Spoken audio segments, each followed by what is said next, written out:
we open in the tiny little courtyard in the northern wing of this building where the fight with Mavrakis had just passed through.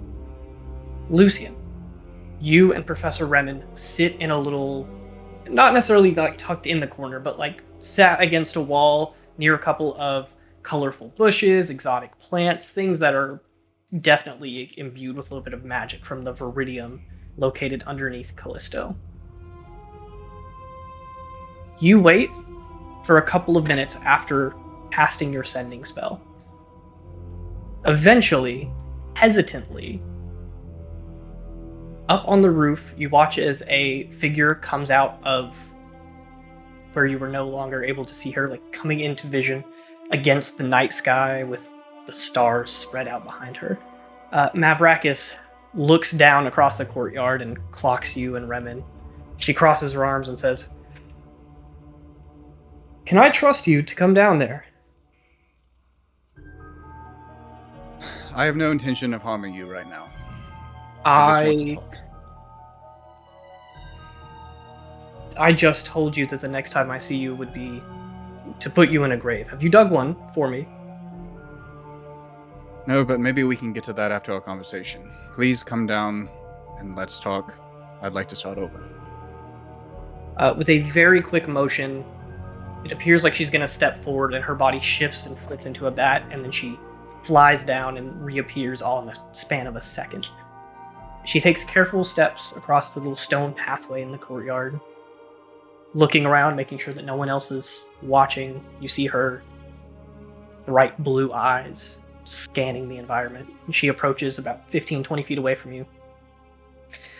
She says, "Are you ready to finally tell me the contents of that book?"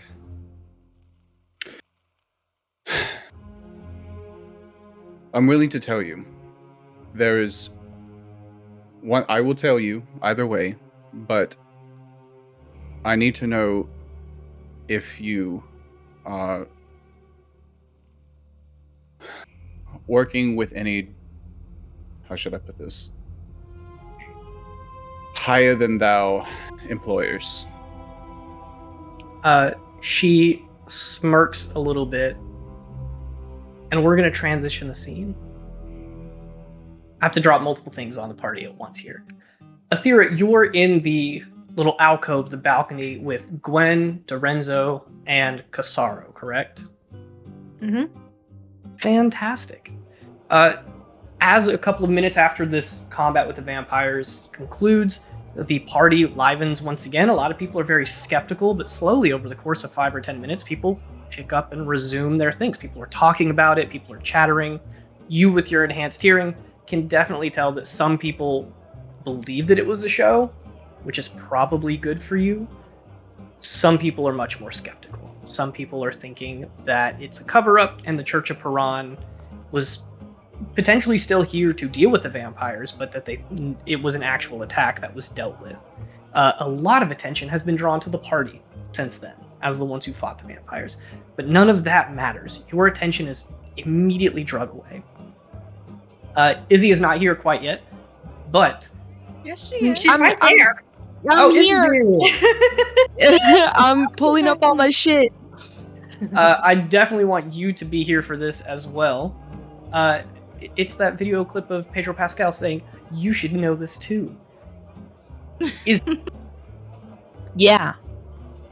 Kyrus Casaro sitting there investigating you, interrogating you. He comes back and he is asking you question upon question, not even giving you time to answer about this supposed dragon.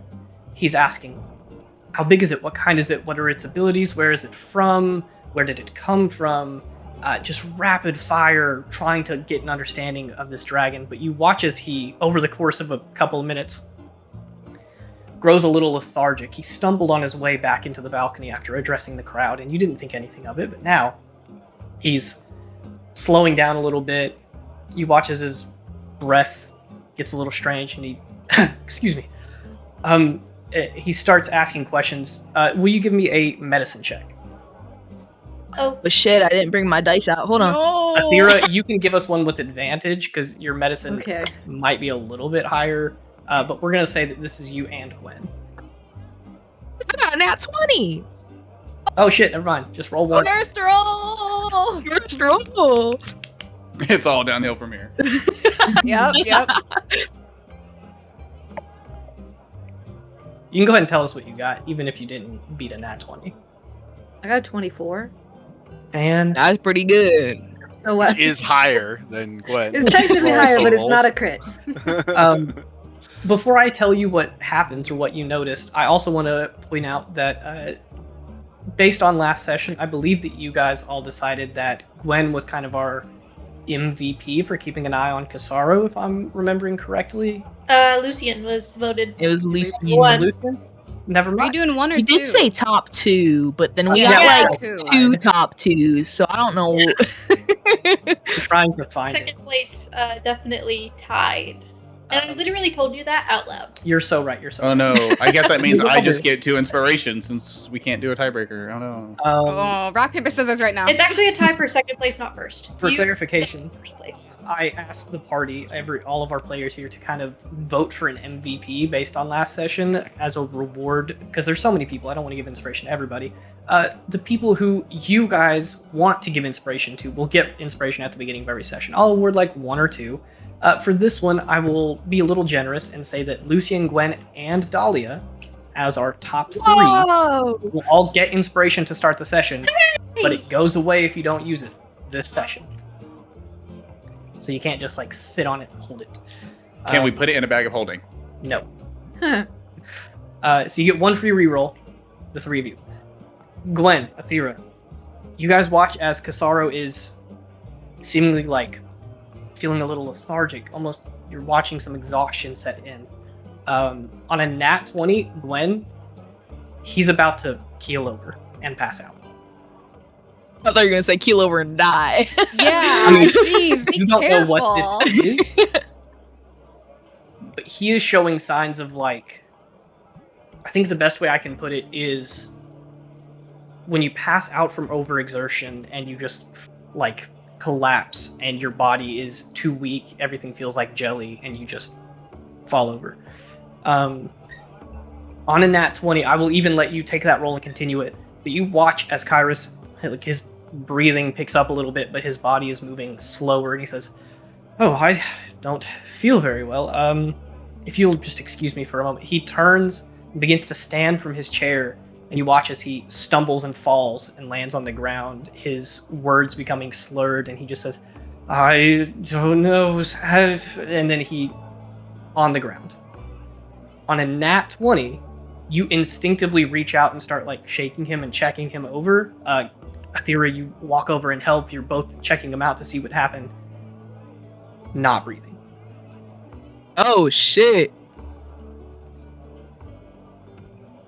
We're gonna transition the scene again. Oh, come on. Okay, Shorty. You're supposed to be watching him. We are okay. Yeah, you watch Yeah, that. watching He wanted him to skip die. the scene. Die. He did a whole cutscene and then left us. So, Lucian. Mavrakis stands, arms crossed, like tapping her toe on the ground against the stone walkway through this little courtyard. She looks at you and she says,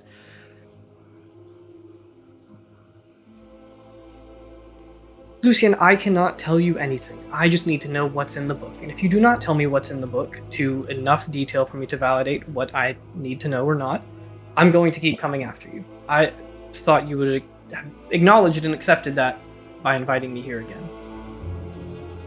If I give you enough detail to satisfy you, and it's the book that you do want, am I going to see you again anyways? I sure hope not. It is a journal.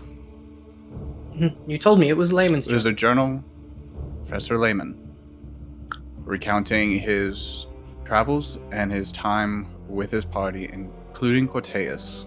Mhm. Is there anything about that that intrigues your interest? Is there anything that you are looking for? It is a rather lengthy read, and I do not want to go over the entire thing. I have a party to get back to. I will need at least a synopsis of the information that it contains. And if it is not what I'm looking for, it is of no use to me. I do not need the journal regardless. But I'm looking for something very specific, and I need to know if it's in there or not. But I cannot tell you what that is. Give me 1 second. I was reviewing, and I think I was reading the wrong journal entry. The book is specifically the second portion or the first portion. It's I have one that's the date. Second one ends in question marks. Okay. Wait, let me go over this again real quick. Sorry, I was reviewing the first one. Even if, because it is for everyone watching, it is a very lengthy read. It's like 40-ish pages. You do not have to sit here and recite everything from that. Lucian knows the contents. You can kind of summarize and say how deep you go into those contents. I'm trying to see what to leave out right now. Mm-hmm. I was thinking of the wrong book when I was thinking about it just now. Sorry. Go to a commercial break. We'll just cut back to the scene with Casaro. We'll say that we end with you beginning to say some of the information from the book. You tell Mavrakis that it's about Corteus and his party as they went to defeat Varameth. But back across the building, Gwen, Aethera, you are standing over Casaro's body on a nat 20 medicine check. Oh my gosh. Aethera, you got a 26, right? 24, but 24, okay. Gwen, you got a nat 20. For that reason alone, I will let you guys decide what to go from here. But to your knowledge, you just watched him die.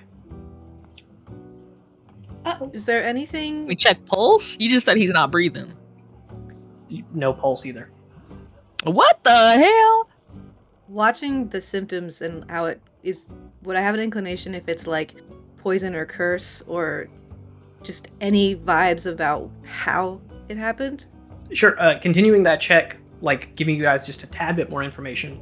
On a 26, you watched nothing outside affected him. This had to be something, it could have been like a subtle spell cast, power word kill or something, but that wouldn't have had the kind of lengthened effect of him getting groggy and then passing out. Your best assumption is you just watched a poison take effect. Do we still telepathically linked? Yes. I'm going to telepathically to Dahlia. Dahlia, please get up to Casaro's booth as quick as you can. He just passed out, and will kneel down and cast Cure Wounds on him as I'm calling out to her. I am on my way up. I use this as a. I'm gonna say that this happens like right as soon as I am telling the cop guy, like, just use Viridium as light. Like, what the fuck are you doing? Yes. Speaking of, to just bring us back to speed, I believe you and Rosaries, maybe Leo as well, I'll let you decide that, Tenno. But you guys are there. Cristiano Maki has just pulled you away from the Church of Paran as they were trying to get you guys for a minute. But you're talking to Cristiano Maki. He's asking to make sure that no one else is in danger, that this isn't going to like happen again. And as long as that is the case, he is fine letting you go. If you immediately bolt, I'll say that at least Rosaries, you are able to like watch as Dahlia in a quick hurry dips out. I mean, there's no way to like also single hear that. out anybody on this telepathic link, so I thought we could all hear everything. Yeah. Yeah. Yeah, So that's what I'm everyone can saying. hear everything. Everyone heard it. Rosaries, you're right there with Dahlia if you want to do anything as well. I'm like, I am on my way, and then I'm just like waiting for the elevator. On my way, I assume turns I- blind. Rosaries, you act as guide dog for this instance, helping Wait, Dahlia. Zim's still downstairs, isn't he? True. Yeah. Okay. So And he Zim, was acting as my guide dog. Zim, yes. While all that's happening, can we attempt like CPR or something? Yeah, I'm doing Cure Wounds. I don't know if that does anything. Cure Wounds. I'm gonna say that as Dahlia and Rosaries are on their way up, you cast Cure Wounds and you watch as nothing happens. Dorenzo is sitting there like with a drink in her hand, head against her wrist, and she just says, "He's fine. He's fine. Just leave him." Oh, What she mean? he's fine. This is normal. fine. He's on some drugs. No, Does he have narcolepsy? he doesn't. You guys barge into the room. Dolly's like, full No. medical history, please. No, he is fine. What he ingested, I am the one who gave him. He is not dead. He is fake dead. That was the goal of this event, was to have him die so that he could pretend to be... I don't know if I should say, I don't know if I can trust you, but he's fine. He's okay. Please say, because I am confused. Why did you hire us if he was supposed to die this whole time? He can't just die of natural causes. He's Uh, 23 years old. While they're talking, I'm gonna go ahead and cast Spare the Dying, just in case. Did you say he's Yeah. only 3 years old? That's what I 20. fucking heard. Yeah, really. Yeah, I heard 3 as well. Like, what? Why does he need to die? He doesn't. Why But does he need to fake die? It's safer for him if the people who potentially killed his father think that he is dead. Uh-huh. So why did you hire us? A group of travelers that nobody knows that aren't going to stay here long. Do the math, but then vampires showed up and suddenly everything has changed and I'm still reconsidering changing my plans. You were totally going to blame us! Yes! You bitch! Guys! That's pretty fucked What is up, happening actually. up there? You said that something was going wrong. I'm just I'm I'm over here going with to, with Ava. I'm like, I think they I'm got it. sending But a like, mental what the fuck? message to everybody. Azalea was planning to blame Casaro's murder on us because he's fake dead so that other people don't real dead him. Ava's just like screaming in all of your minds. And I called her a bitch. I do want to Well, interrupt here. Real quick check. How long have we been at this ball? It's been about an hour and a half. The telepathic bond has dissipated. We'll say that just as the message gets sent out that... Or actually, no. I would like to play this a little bit differently. I'm going to say that it dissipated just after you got the message out that Casaro died. But not before you were able to say that Dorenzo was the culprit behind it. Great. I am telepathic anyways, and everybody that I need to talk to has a little light that I can center on. So I'm still going to send out a What's text the telepathic range message. on that? I think it's like 60 feet. So I might not be able to get Lucian, but I would be able to get everyone else. Was it 60 or 70? 60. Hang on, I'm checking. 70, you know, who It's can like say? 80, I think. 100 maybe? Yeah, I think 100 actually. We're doing brain rot. Shut up. I'll mute up now. My Anyway. bad. Yeah, okay, you go I'm away. checking. Yeah. brain rot. 60 feet. I'm going to say let's leave this to a roll. Roll me a flat d20. If you get higher than a 10, you can reach the others. If you get lower than a 10, you cannot. According to the map, I can reach most of the others except for Lucian. Well, I have not updated the map. You guys, like, Ava and Leo went off to a bar. 17. 17. Okay, yeah. Ava and the rest of you are all within range. So everyone except Lucian hears the Dorenzo was behind it thing. Casaro's not. Isn't that literally what I said? I was like, it seems... didn't I literally say... Listen, Dude, you and I were on the same wavelength. And, like, we were like, this is not it. Yeah. but Dorenzo, like, sets her drink down very firmly and she says, listen, this plan was hatched before he announced that he was going to raise the city. I was in the dark about that. I had no idea. And now I'm reconsidering this plan at all. I'm just thinking of saying that he got drunk and passed out.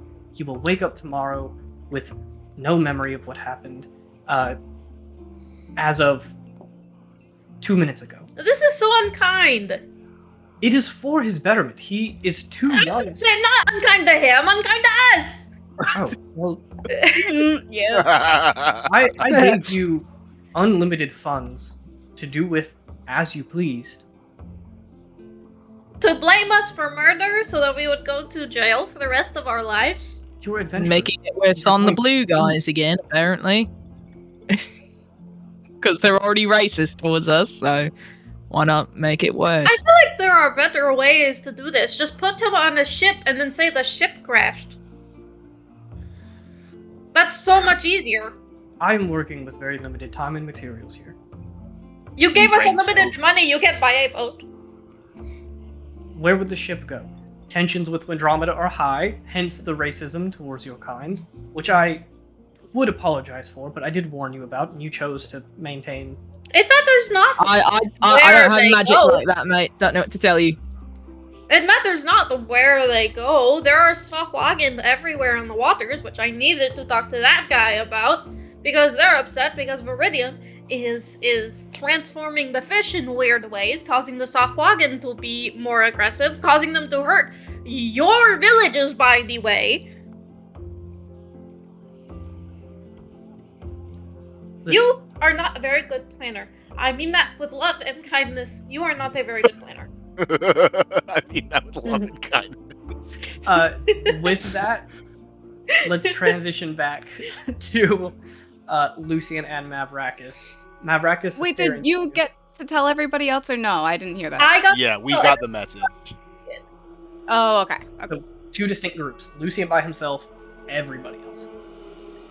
Lucian, Mavrakis is looking at you with a very anxious ear, waiting to hear what you have to say is in this journal. Okay, so it's going to be a very general synopsis, but I'm going to mention Layman basically creating the enchantments for the party to fight Verameth, and mention Layman possibly losing his mind to magic, unsure about what happened there. But Lucian is halfway through this. He is going to specifically focus on, where did it go?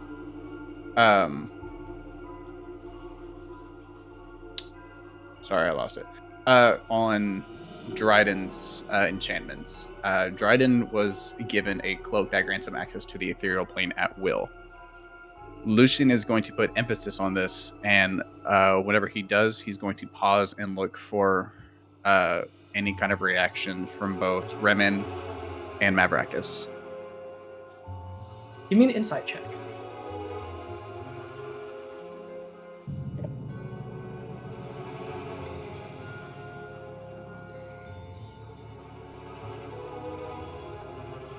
That is a 17 plus 5.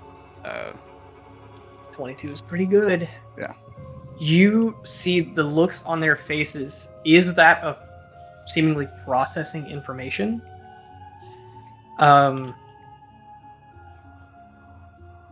you don't see anything very special about, like, you're looking for, are they interested in the planes? And Mavrakis is seemingly not. She processes that, looks through, but she's going to ask you to, you mentioned towards the end about Layman getting weird and like his brain frying a little bit in the journal, not making sense. She asks you to elaborate on that specifically.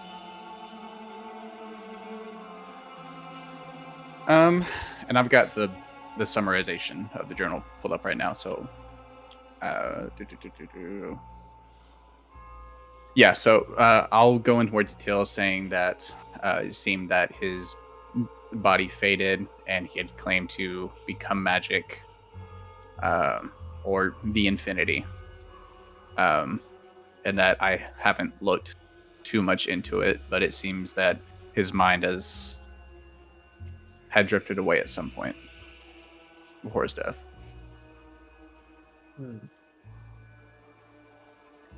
She processes that information, and then after a couple of seconds of, you see her like thinking very deeply, considering, is this what she's looking for? Is this not? She nods and goes, right, that is all I needed. Am I going to need to expect you again? No, as long as you don't get in my way, I won't be in yours. And with that, she shifts into a bat and flies. As she's flying off, I'm going to yell, next time, just ask me to talk first before you try to kill me. And then She is off into the night. Shifting back once more. Dorenzo is sitting there, head in her hands, clearly stressed. She tells all of you, she says, listen, we have one of two routes that we can go with this. Wait. Do you think we are still going to work for you? You were trying to blame us for a fake death? Would you like me to continue that plan? I just told you that everything has changed, but I can still do that. You were very unkind. If it means saving Kyrus's life, I am willing to do that. Now, as I was saying, I see two options in front of us. We can continue with the plan and make everybody think that he is dead, and I will defer to your wisdom in this scenario. Your collective age is greater than mine, I assume. Or we could blame it on the vampires, and you can let the city think that you really were hired by the Church of Paran to simply show their might, and these vampires were planned to be fought from the beginning. And then Kyrus got drunk, celebrating his own hubris, and is fine.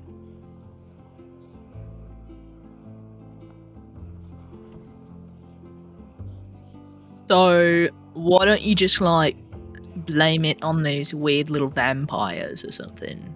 Yeah, you could say there was a secret third vampire. That is what I'm saying. I can... Oh. I suppose that is a decent idea.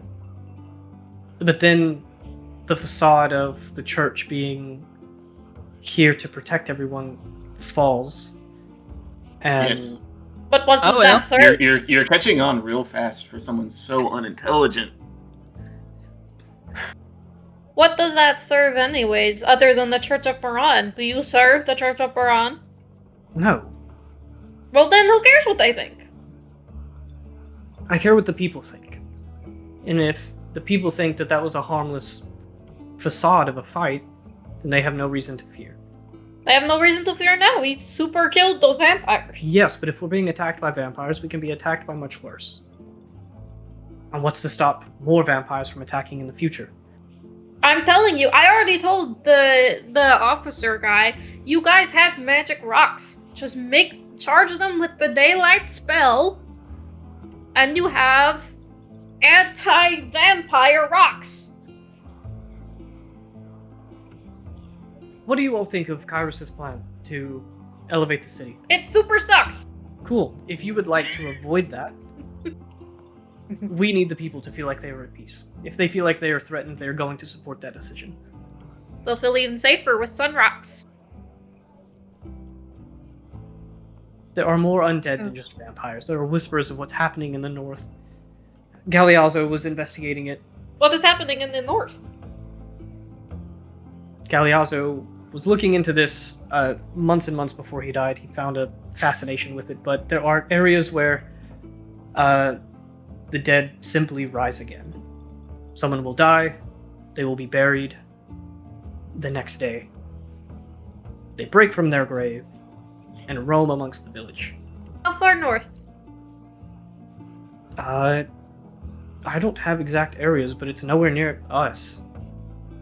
Like... Are we talking Narana north? Or Yes, lower around than that? north. Pardon? That is so super not good. Yes, it's very not good. And the people are already worried about that. And if they fear for their safety, the easiest way to... There is a whole ocean between Narana and you. And what's to stop that disease from spreading this way? The ocean. They have boats. Naranans don't travel very often. But they do travel. And people from Callisto travel. And we do not know if this is a localized thing, if it is just within the villages of Narana, or if it's something with the people. And if one of them comes here and infects the rest, you can see how that might be scary, and how the people might be frightened. And if you want the people to support not erasing the city, that cannot be a threat.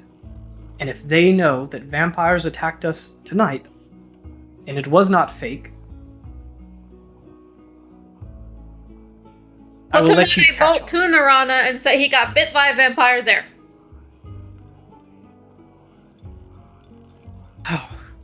Talking in circles. Will someone sit him up? And she gestures to Kasaro. And we will shift I'll back sit him up. to Full of great ideas. More so than this woman. back to Lucian. You watch as Remen breathes out a small sigh and his shoulders drop a little bit. He straightens up his robe as he steps away from the wall and motions for you guys to begin walking back to the main building. Question. I don't think you cover this. Whenever I was checking insight, that was on both of them, and you only gave me Mavrakis's impression. Yes. I did say that both of them looked like they were just kind of processing information. Okay. You got a 16, right? I 17. I had a 22 total. Oh yeah, 22. Okay. What are you specifically looking for? You were able to look at them both. I know what you were wanting out of Mavrakis. What were you wanting out of Remen? Out of Remen, mentioning anything to do with plane hopping. I'm looking to see if he seemed like he had any sort of interest in it, based on our previous conversations.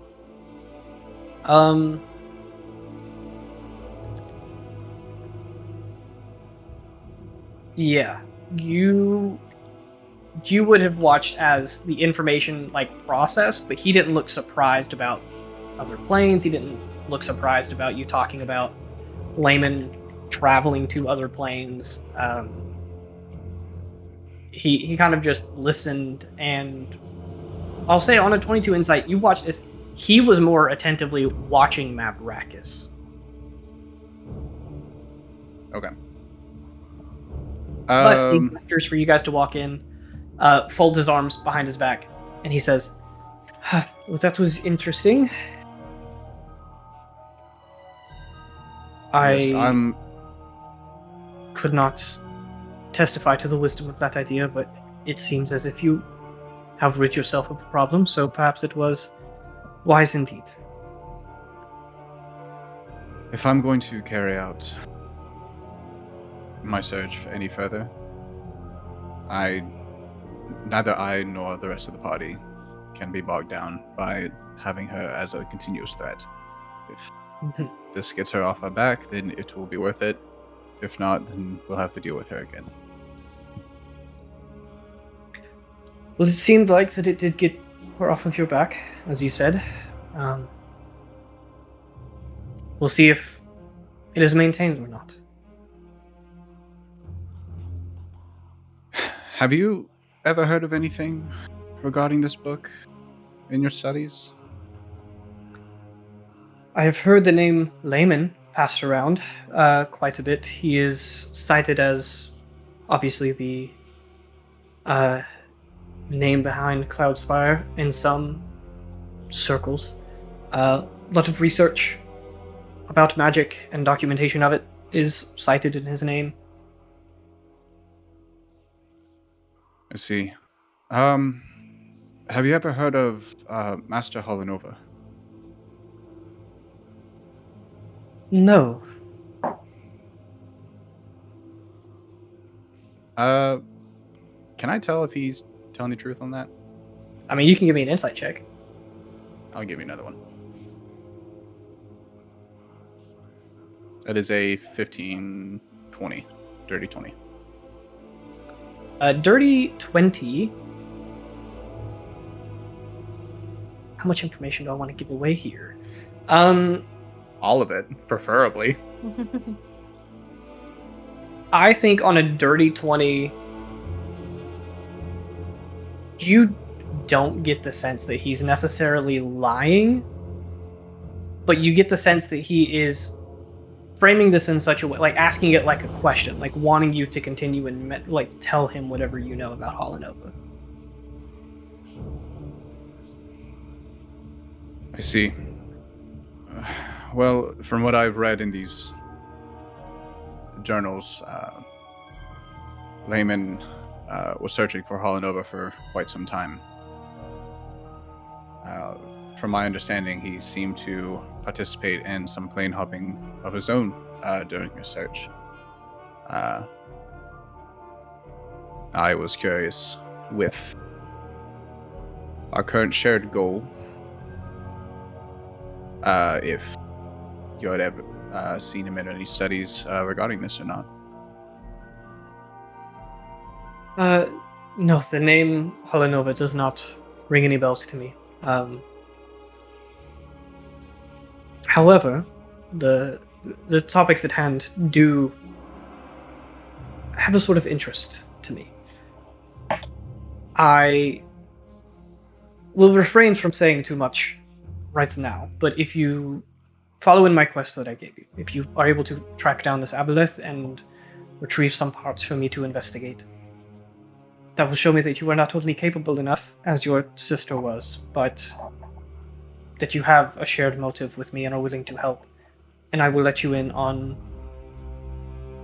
what my goal is. And as well, what your sister was researching. And the steps that I have taken to reverse whatever happened to her. Lucian's going to kind of flinch at the mention of his sister, and specifically his first remark being capable enough. And he's going to take that in and then kind of brush the conversation aside and start heading back towards the hall. Well, let's... I need to check in with the rest of the party. There's still another duty that, frankly, I've been neglecting for most of the night, so I should probably get back to that. Absolutely. And he kind of like gently touches your shoulder and he says, "Will you do me one last favor?"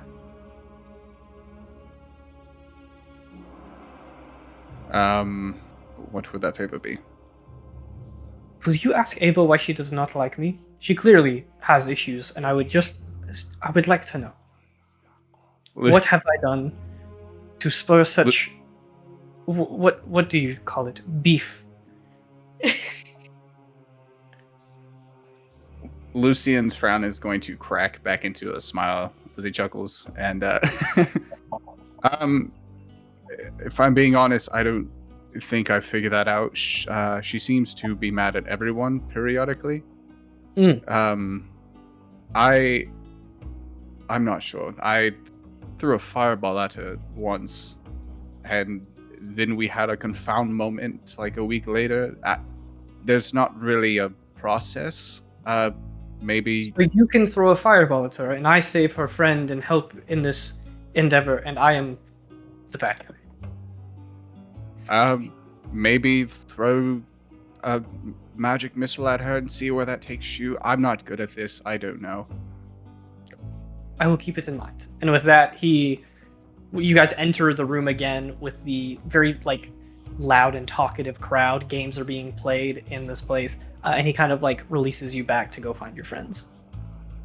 As soon as he gets within 60 feet, can I send him? Yeah, you guys are on a balcony. You're going to be able to watch him come in, and you ping him the message. Yeah, pretty much as soon as you get within 60 feet of us, I say, "Lucian, I am so glad you're back. This lady, I do not use this word lightly, is a bitch. And she totally used us." And I tell him what has happened on our side of things. And as you catch Lucian up, Dorenzo is up there talking to the rest of you, except for Ava and Leo.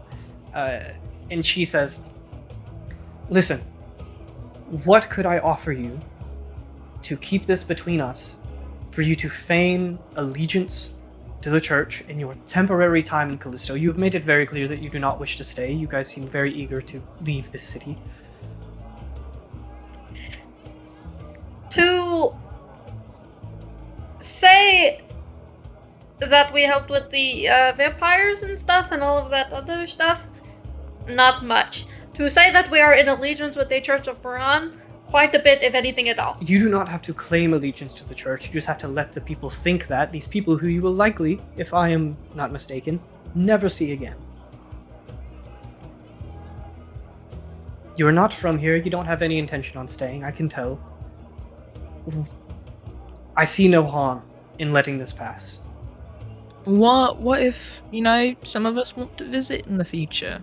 Then you could absolutely visit. It will have left people's minds by then. They may recognize you as the people who fought those vampires that one time, but the church has no foothold here, and they will not be making one anytime soon.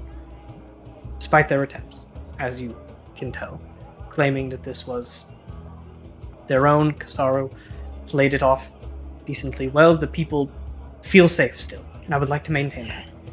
Will you make sure he does not raise this place? Because it is a bad idea.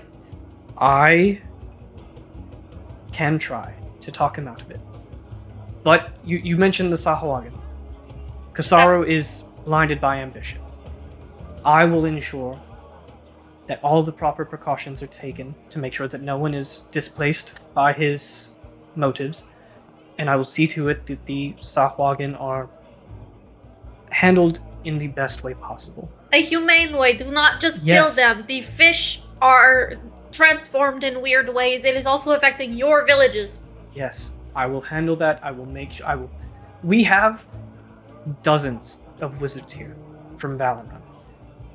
They could also handle another task. That, not much of a problem. Pinky swear. She eagerly puts her pinky up and pinky swears it to you. And then I lock it with my thumb. I'm glad I have studied Wisterian culture. I understand this to be a common thing in the I learned surrounding this in continents. Chimera, actually. We Well, didn't yes. do this in Nirana. Listen, as much as you like to claim it, Wisteria and Chimera are basically the same place. The only difference is one is ran by the church and one is ran by Valenron. Their climates are quite different. They're a mirror. Anyway, that has nothing to do with this conversation. I'll handle the Softboggin. I'll make sure the villagers are protected. If there is debris falling from the city, we will not fly it over anywhere that is at all populated above mountains and bodies of water. I will guide Casaro and make sure that he does these endeavors properly if I cannot talk him out of it. But try to talk them out of it. I will do my best. Okay, fine. I cannot promise results. Promise them anyway. Anyone else? Any other demands? Maybe tell him that if he raises the city, he can't see any dragons. Good idea. Mm-hmm. I would be more interested right now to know what I would need to promise you in order to maintain your allegiance to this plan. I will do Money? the problem. I can offer you an abundance of silver. Oh, yeah. That's right. Just Silver. into gold pieces. They are worth nothing here. So true. We need silver because we're not going to be able to do the thing that we needed to do to get the forge. Oh, I'm already. Don't worry about that. Oh, you got it. All right. He looks at you and she says, "Money, riches, wealth. We have plentiful mines. We have. You operate in standard gold pieces. Galeazzo, before he died, transmuted a countless amount of stone to gold, which is why we no longer use gold as our dominating money system. We have a plethora of it. Or how about a way to teleport to very hard to reach places? I do not have access to that kind of magic, nor You will know I a guy ever- who knows a guy? I don't know. You just said you had 12 Valenrun wizards. Yes, you know a guy who knows a guy. You run with a wizard in your party. I can tell where he comes from. He looks very familiar among these faces of high elven wizards, despite his lack of pointy ears. I don't know where he comes from, I'm not gonna lie. He's just a guy. I can't offer much in the way of magic. Teleportation is beyond the means of this city. Why do you think we invented flying ships? But Yeah, perhaps I that's can fair. pull a few strings with the wizards that we hired in exchange for a little more payment. They are drastically desperate for gems, and we have a good amount that we can give them as payment for this. Casaro has put a large dent in his inheritance doing so. So yes, I might be able to earn you a favor. Okay. Cool. I would like the tree sapling from the auction if that's possible. Oh, I can talk to the person running the auction and just have it handed to you directly. Perfect. I'm also going to take the diamond back from Casaro that I lost to him in that rigged game. Smart. Absolutely. As a matter of fact, to let you know, Aethera, she will directly mention that Magnus Varelda, that wood elf that you talked to, is the person putting on that silent auction. He's not the one who owns all of the things, but he could just like close one early for you and let you in. So she says, done, easy deal. Cool. I need enough iridium to make a portable smith shop and the silver to have the craftsman make it. It will be a while before the Viridian mines are opened again, but we do have I some. don't care if I didn't ask for the mines to be open. Y'all are clearly against that. I can give you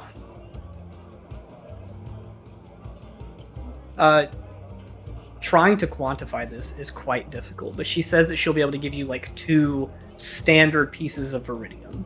Not the big ones that they use in like the flying ships and in the city and all that. Yeah. But she says that she can get you 2 extra pieces to like use for, making stuff. 4.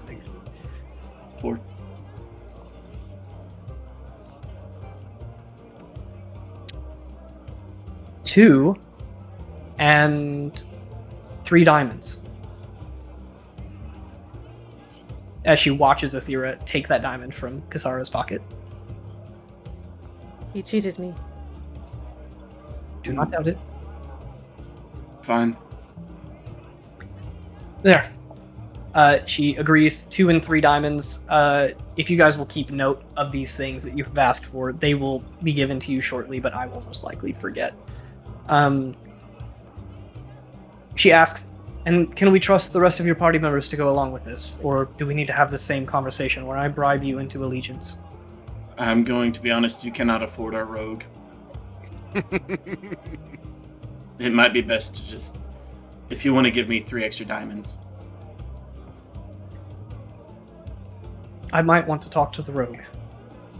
You do not. And you can convince her. I'll just not tell her. 2 extra diamonds. I'll let you talk to the rogue. 3. So 2 pieces of iridium, 6 diamonds.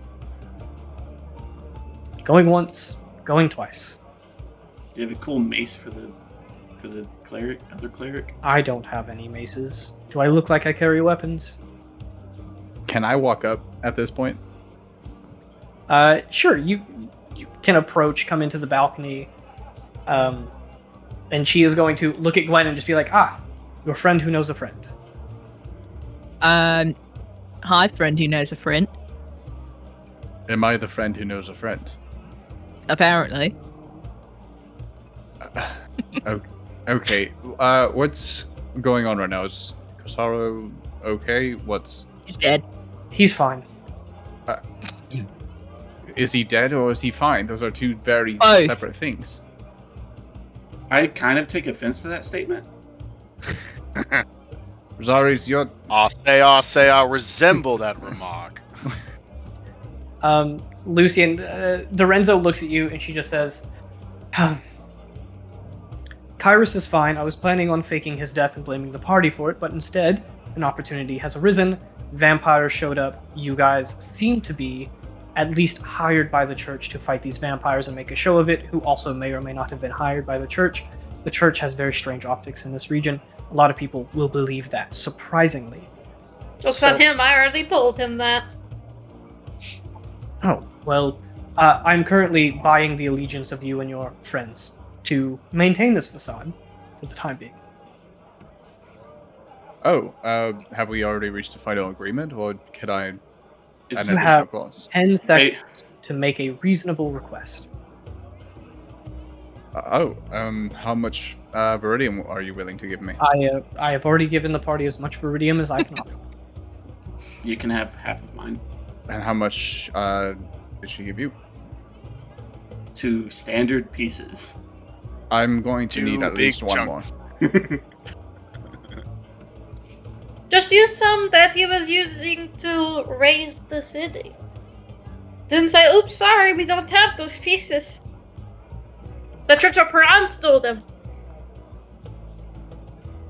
None of No. them. That's just so fucking greedy. The pieces are gone. Listen, all of my demands were, hey, help the people around you, please, for the love of God. I agree to this whole mission to get the stupid forge.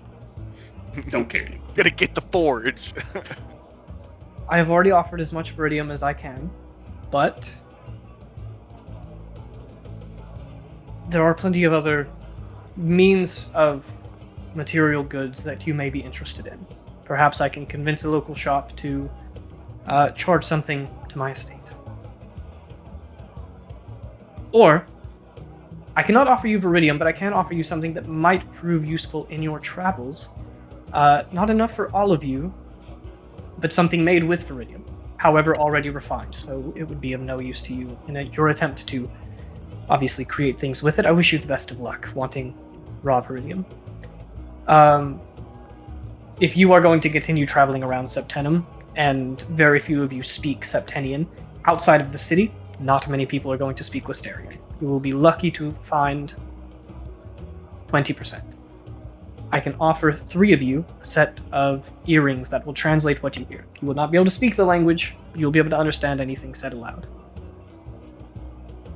I don't have ears. Well, like the rest of you. just need to wear them. They don't. I would like some earrings, that sounds cool. If nobody else wants them. I would take a pair. Who gets them does not matter to me. She looks to Lucian and she says, "Bless you." Would that be optimal payment? Would you accept that?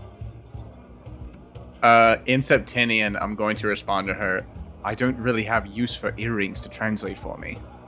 They don't I just. She's speaking Septenian now. She says they don't just translate Septenian. They translate anything. And perhaps they may not be of much use to you, but you are in a group of 7, and I'm told to not talk to your rogue. So perhaps this would be good to buy her over. It's still in Septenian, so I think only Rosaris can hear this part. I don't know if it's a good idea if our rogue knows any more languages. It would be so cool if I could understand them right now. Rosaris is just vigorously agreeing with Lucian. Just Lucian's going to sigh, take a look back at the group, and think about the potential danger he may have just put the group in, and then turn back around and say, "Well, fine. I'll give him a gift, I guess. I guess I'll make do with the Viridium reserves that are already being given to us." Fantastic. As she takes a notepad out and jots these things down, I'm going to do so as well. With that, Kasara was set up like against one of the balcony walls. No one can see him passed out. She says, "I will deal with this. Leave. Enjoy the party. Hopefully no more dangers arise, but if they do, I'm trusting you to deal with them like you've shown capable of doing already. I hope to not see you again, as our bargain is struck. Except when you deliver these things. I will not hand-deliver them. Speaking of, the Lost Lament, where you've been staying already? That. Yes, that is where we are staying. What is your question? I'm asking where to deliver them. Now, run along. I have people to communicate with, plans to change. You have a party to enjoy. Goodbye. Make better choices next time. Lead with love and kindness, and people will help you. Goodbye. So just to double check this, we have 2 pieces of viridium. We have 6 diamonds. 6 diamonds. An undefined lump sum of silver pieces. I'm gonna put silver question mark. She offered gold, but I mean, if you guys want silver, she can. No, please, gold. At 500 pieces of silver, the rest in gold, please. The earrings, 3 earrings. which I think it's gonna be Dahlia, Thera, and Ava who gets them, right? Who knows? Man, we acting racist towards the Dragonborn now. What the fuck? She already said no! She didn't have She said no! I'm putting help Ableist. soft login. I didn't say no, I said I didn't have any, like, proper ears. I got holes in my head. We can share. What happens if I put in one and then Anyways. puts on the other one? Fusion. You understand Greedy half the words. wizards? Oh, favor Yeah, favor. with Valarian wizards regarding teleporting. And I'm getting my tree. Tree. And the sapling, which is called a petal blossom tree. Also, just to make sure that I'm saying it out loud so that you guys aren't confused, I know Layman's Journal refers to Valarin, which is like the old name for Valenrun. It's also used as the adjective form, so it's like saying American. So Valarin wizards are just wizards from Valenrun. She jots all these things down as you guys leave, and you are released out onto the party once again. Scene change. At a ball, Flaviano rests a gentle hand on Ava's like shoulder back area and is like gently adding you as you are downing drinks. Leo, you're there with her, right? He looks to you like wide eyes, like help me, and he says, Ava, I'm sure everything will be fine. It always works out for people like us, fun people who care for others a little too deeply sometimes, but lighten their lives with joy and humor and whimsy, and you're not being very whimsical right now. Ava's just completely silent. And you can't see her face, but her posture is slumped, and she's usually tall and confident and poised, and her mouth is in a genuine frown. You sit back up, and Flaviano looks at you, and he puts his fingers on the edges of your mouth and just... She's just gonna kind of See, bot him away. I did not even use the wand this time. Ava's gonna get up and leave. She's gonna disappear into the crowd of people, basically, and then go upstairs. Leo, he gestures to you, and like after her, you want to follow Ava, or you want to sit at the bar? I'm gonna follow. I'll turn to Flav first and just be like, I agree. She cares so deeply, and I wish she would just tell us sometimes and run off. He nods in agreement, his eyebrows raised. He is deeply worried. If you want to attempt to escape without Leo being able to follow you, I will say let's make this decided by the die. Stealth roll versus, I don't know, perception.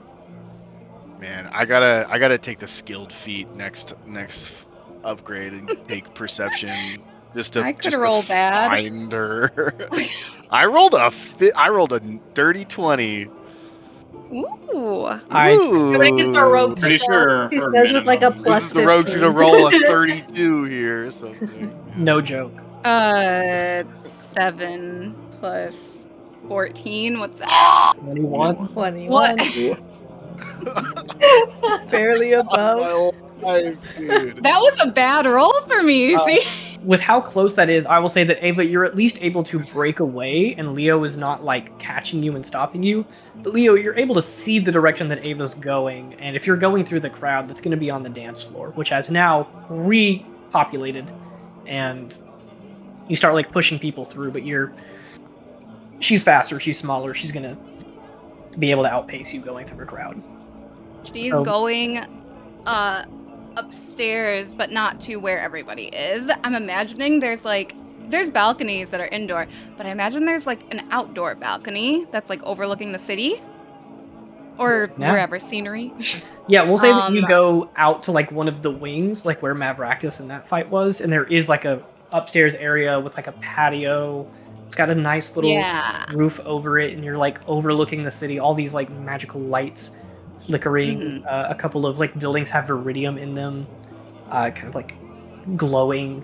It's a really, really nice sight, especially looking just as like the coastline is right beside Yeah. you. So- And she is just going to take a bit alone. So if anybody's trying to come find her, I will make you roll for it. I'm so sorry, but I will have noticed that you moved because you're just like a little floating light to me. So I'm just telepathically be like, Ava, are you okay? She's there- beyond 60 feet by the time. Yeah. I'm upstairs. She's still further than 60 feet. It's a big building. Oh shit. Okay. With you saying that, I'll say that Leo, you're able to follow through the crowd, but by the time you get out, you see that she's like heading off into the wing, and you lose her. You know she's in that section of the building if you want to just search for her, but No, it's okay. I'll let her. I think that I will go back inside and attempt to enjoy myself. The fact that the woman was behind it all in the end, I'm fucking done. Not interested in participating anymore. And I will eventually just be like, I can't. This is stupid. And I think that completely unawares, like having lost Ava, I'm gonna like go out the building the other direction, and I'm just gonna thunderstep to the roof. And I think it would be hilarious if I'm just like on the opposite side of the building from it. yeah. Just unbeknownst, just doing This is a the really same good art thing. piece. Just doing the I'm being exact reminded same that thing, but just on the Doctor Who other is- side. Yes, absolutely. You begin to exit, and then as you leave, just a couple seconds later, everyone in the party hears a boom as like the building shakes a little bit, and you are up on a opposite side of the building, separate balcony. You could be like overlooking the ocean, whereas Ava's overlooking the city. How fitting. Nice. The rest of you, what are you doing? Well, that was a bit unnecessary. Could have just walked. There's a lot of people here. I know, I am getting like the PTSDs from thunder sounds. What's that? I've never heard of that in my life. What is it? PTSDs. The BTSDs. BTSDs. P. Oh, PTSDs. No, I thought you said PTSD. PTS Yeah. at first, but then I thought you said B, and then I got confused. No, I am saying that I am scared of thunder because we have fought, and now I'm gonna change to telepathically. And Are you scared evil of me then? Thunder angel. No, no, no. It's just when it's off in the distance and I don't know where it is coming from. Someone walks past, sees Dahlia not saying a word, and then just Gwen talking at Dahlia. Yeah, I'm saying all this out loud. They saw you fight vampires. They're gonna. Well, I'm not gonna. So what is our goal here for the rest of the night? I don't know. I don't really think we have one. I think Well, how did I kinda- Mavrakis go? we beat her. She's not dead though. What do you mean she is not dead? Beat Um, her. I would also just before you guys talk about this, Lucian, you have not told the group that you were talking with Mavrakis, right? Nope. Cool. Yeah, we don't even know that they caged her. We don't know anything about Yeah. what happened with her. Yeah. I see that you are not dead. Congratulations. So I am assuming the vampire's dead. She managed to escape. I'm hoping we don't have to see her again, but I can't make any promises on that. Can I roll insight based off the way that he said that? That was very particularly worded. It was very particularly worded. I will let you roll insight. Let's just roll it flat. He's within my blind sight, and I'm picking up on his like tone. I know you've hung out with Lucian a while. You know how he talks. But Lucian's really good at lying. I will just let you know, Lucian. You can roll deception, even if you win this contested roll. You don't know that he's lying. You just know that he chose his words carefully. 27. 1, dirty 1. That was a 2 with a -1. My God. Staying in character. Let's go. Lucian, you So what was that about me not knowing that he's lying? again, you don't know for certain that he is lying, but you're like, I spend time with Lucian all the time, and he has like no filter. Why does he suddenly have one? Why is he picking and choosing his words? On a nat 1, it's so obvious. You're like pausing. Nah, halfway dirty through one. the sentence, like, I can hear your sweat dripping onto the floor. on a dirty 1, like you're sitting there, like almost your eyes are moving, and you're like, what can I say to not lean into this? So Dahlia, you're like, spit it out. Lucian, It's like I said, she escaped. Lucian, I am giving you the opportunity to share the whole truth with us. The whole truth is she asked for information in the book. You're a terrible, terrible untruth. That part I is will say that true. you're lying. I didn't say that you were lying. I said that you were not telling the truth. That was truthful, and I'm going to turn. Thomas. I'm going to turn to Aethera and say, did that not happen? Did she not ask for details on the book? I mean, that is truthful, but Dahlia's right. You're acting rather strange. You're being weird. We are What your friends. happened when we left? You were gone by yourself for like So that whole swore end. that we would not be keeping secrets anymore. I spoke with No, this is Professor true. Raymond afterwards. Insight. I mean, on that, I'm Can not I? gonna make you guys roll. How does Everything it that feel, Lucian is saying Lucian? is true, but you can tell that he's calculating his words, and that's it. Lucian, we promised that we would not keep things from each other anymore. Lucian is going to start getting frustrated. Very visibly frustrated. He's going to say, I told you what needs to be said. She asked for details on the book, and she ended up escaping. What needs to be she said, might but be not back. everything. And he is going to storm off and just look for a quiet place.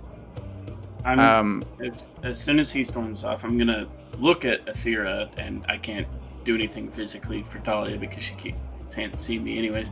And I'll just give you a hand and just quietly follow after Lucian. Give him a bit of a distance. Why is I do- everybody so moody?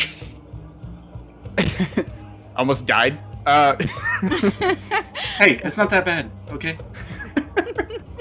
Can I make a roll right now to see if I happen? Lucian is looking for a quiet place right now. Can I make a roll to see if I accidentally somehow end No. up on the exact same Nah. balcony as Don't. Ava? I will make No. it a very I will- thin margin. I will stab Here's what I'm you. gonna say. Roll a d20. If you get a nat 20, you're on the same balcony as Ava. Nat 1 as Leo. Any other number, you're at another balcony. Leo's on. Not one on Leo. Are you gonna give me a free spell slot to Misty Step up there? No. No, I just got you on the balcony. Yeah, it's fine. Okay. I thought you were on the roof. I can't reach the roof. It's only 30 foot. Spoiler alert, my acrobatics aren't that great. Shit, okay. What if it's anything else? What happens? Then you're just on a third balcony, and this music video splits into 3 sections. Oh my gosh. I really want a nat 20. This will be fun. No! Stay I away would love from it me! if it was a nat 20, you walk out, see Ava, and then 180 and turn around. Nah, I got a 9. I would enjoy that. Okay, on a 9, On a 9, can I still see Ava turn back around? Just not interact? I'll say that you walk out onto a balcony, and it's like one next to Ava. You see her, and then you're like, I'm going to the other side of the building. And you depart off, have your own space to yourself. 3 people now have gone full lone wolf. Oh Right Why beside me. You wouldn't Why is understand. everybody so moody? I don't know. I So darn not you really guys- that Do unusual. you guys like to dance? We can all hold hands. I'm going to Um, go pick up the plant before somebody else takes it. Nobody is. Yeah, it's going to smart. dance. It's That's yours. smart. Yeah, but people exist that would just do it. Afia really likes her plants. I really like it. I want to get one good thing out of this. Okay, I'm gonna go feel around and find a table to sit at. Do you still need like Zim as a seeing eye dragon? It's your son. I am not going to steal him away all night. I mean, I don't care. I was like, come on, Zim. It's going to be a little bit boring, but we're just gonna go over here. And I find a corner to sit in. Cool. You follow along. You're going down Zim's tail, and he guides you down.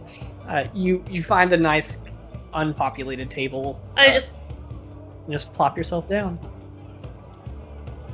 Last call for any events here today, or at the I'm gonna ask a waiter for an orange juice. yeah. Where is I know. the Goliath lady? There it is. She has been waiting very patiently. You have. Very patient. I'm gonna let you know. I'm a patient person. You may love the concept of this woman, but she has a lifespan just a little longer than that of a normal human, being a Goliath. She is in her human years, she's 90 years old. She is old. Not Gilf. not MILF old, GILF old at best.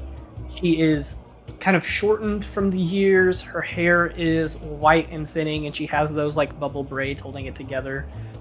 Dressed quite modestly, but I will say, if you want to give me a perception check, we'll set the DC pretty easy. She's easy to recognize. Just call it a DC 10. Okay. Oh! I got a 13. 14. Will do. No, a 13. A 13. 13. At A That's a new 13. Not lingo, accent. You are able to see her. She is set up at currently one of the tables next to the dance floor. She's sitting there talking very investedly with someone. She's leaned forward, listening to them. They're talking. You see her nodding along. She's holding both of their hands in hers. And you see that this person is tearing up a little bit. And then after a couple of seconds, the person nods and smiles. They hug really quick, and she gives this girl a pat on her back, and then the girl walks off, leaving her at this table with 1 or 2 other people, not beside her, but with her. I guess I go downstairs then. Take the elevator. Yeah, take the elevator down. How do you approach her? I'm just gonna I guess walk up to her and be like, do you speak Wisterian at all? I can, yes. Mm-hmm. I just wanted to say you look really cool. Her face lights up. She says, "Thank you so much. That's very kind of you to say. You also look very cool. Would you be from Windromeda?" I don't even really know what that place is, to be honest with you. She kind of gives you a knowing nod. She says, "That is a good thing. I do not know any other dragonborns from anywhere else, but it's a good thing that you're of your own instead of part of their scheme or hierarchy that they have going on."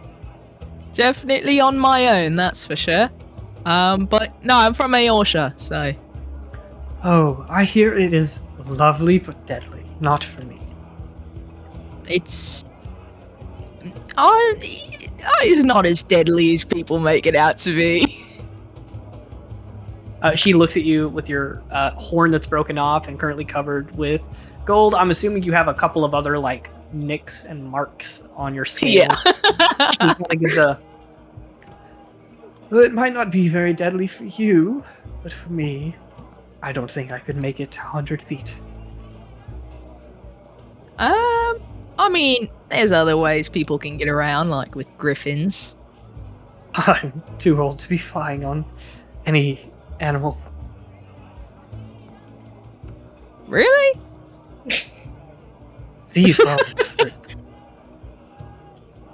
I mean, you look pretty strong. Strong, maybe. I can still lift heavy weight if I need, but not as much movements in the joints. And she kind of like cracks her shoulders a little bit, adjusts her neck. So, did you come for advice? Did you need to talk about anything?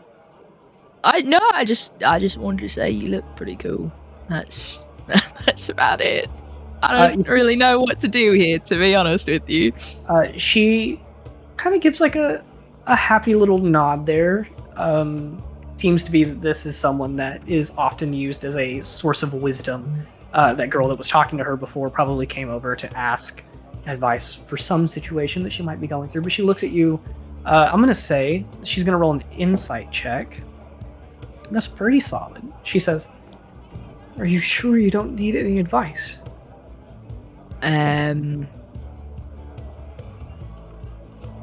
Most people have some sort of turmoil in their lives. I mean, yeah, of course I've got quite a bit of turmoil. I don't really know what kind of like advice I would need for that though. I'm just taking things where things go. You would be a great replacement for me one day. Okay, cool. Well, if that was it, then I do dearly appreciate the compliment. It was very kind of you to say so. Yeah, no, that was it. You were like the only person that kind of caught my eye here, because everyone else here kind of looks lame. Yeah, that's it. She gives you a very like nice old lady smile. Her eyes wrinkle up, and she puts a hand up on your shoulder, and she says, "I hope you enjoy the rest of your night. I saw what happened earlier, and whether that was intentional or not, I appreciate me hanging off the balcony, because that's pretty much all I did earlier." I both unintentional and intentional. I mean, I didn't mean to do it, but there was a reason for it, so. Give me an insight check. Okay. That's a 10. She looks at you, continuing to smile, and she just says, "Everyone plays their part." And with that, she will let you return back to the party. Very real quick. Do you know Yes? where the kitchens are? There. She points back the opposite direction that you guys came through. She says, "There are a few rooms back that way. Why?" And it's my next stop. Thank you. Her eyes widen. She has no idea what's happening. Continuing, we'll shift the scene once again.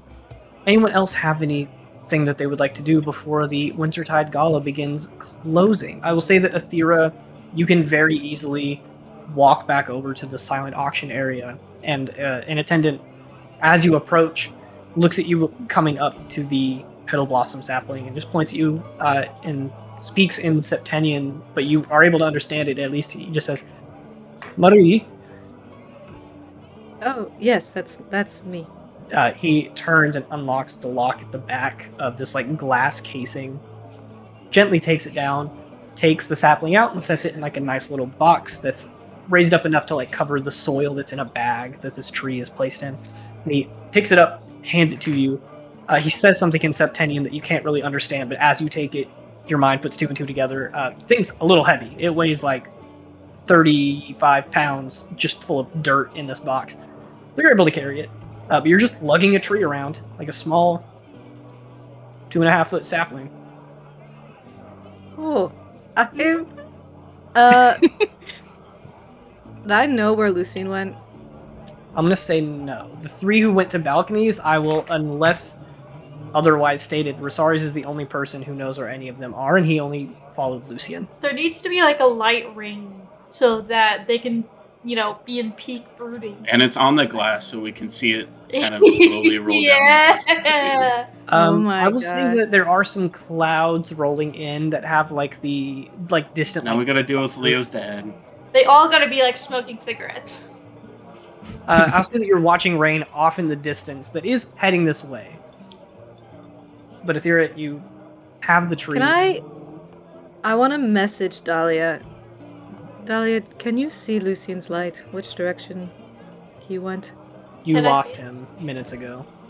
No, I have lost him, but I know that he went, in the direction towards the balconies where, Leo ran off to. Lucy, Why does this party insist on splitting up every time? I want to give his book back. They are so I want to do moody! this. They are so broody. I don't know why everyone is so moody. We totally won! I know. Well, are you all right there? Would you like to go home? We could leave. Else is here. I will be here just in case they need me, but I am blind. I don't speak the language. I can't do anything. So I'm just in the corner with Zim. I'm going to wild shape into a bird and fly over the roof because I know everyone went to balconies, so that's how I'm carrying my tree. Except for And then me. I trust Gwen's going to the kitchens. I know that intuition. and now that brings up the question of can you wild shape while carrying something?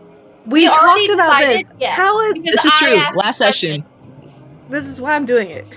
I asked this question, and you said yes. Because you Please, were how like, hilarious is it that I'm And you gonna were have to like, "It's unwild shape and equipped." catch everything? you're like, Mad Ruckus can carry the book while she's a bat. Yeah, because it's equipped. That's what you said. Yes, this is a tree.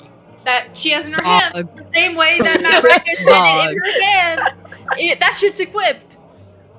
You know what? She's a druid. I'm sure she knows how to carry a tree. Come on. She's like the fucking expert at carrying trees. Yeah, We're not anyways. even in combat. There's no reason to say no here. You wild shape, and then as you come out of wild shape on the roof, suddenly like the tree falls and you like Tree catch it and appears. slip to the ground a little bit and have to pick it up. But did I spot? The whole point was to do a flyby and see where the rest of them were. I'm gonna let you guys decide how hard it is to see you as a bird flying around the building. I mean, Leo's on the roof. I'm very visible. There's a little storm cloud above my head.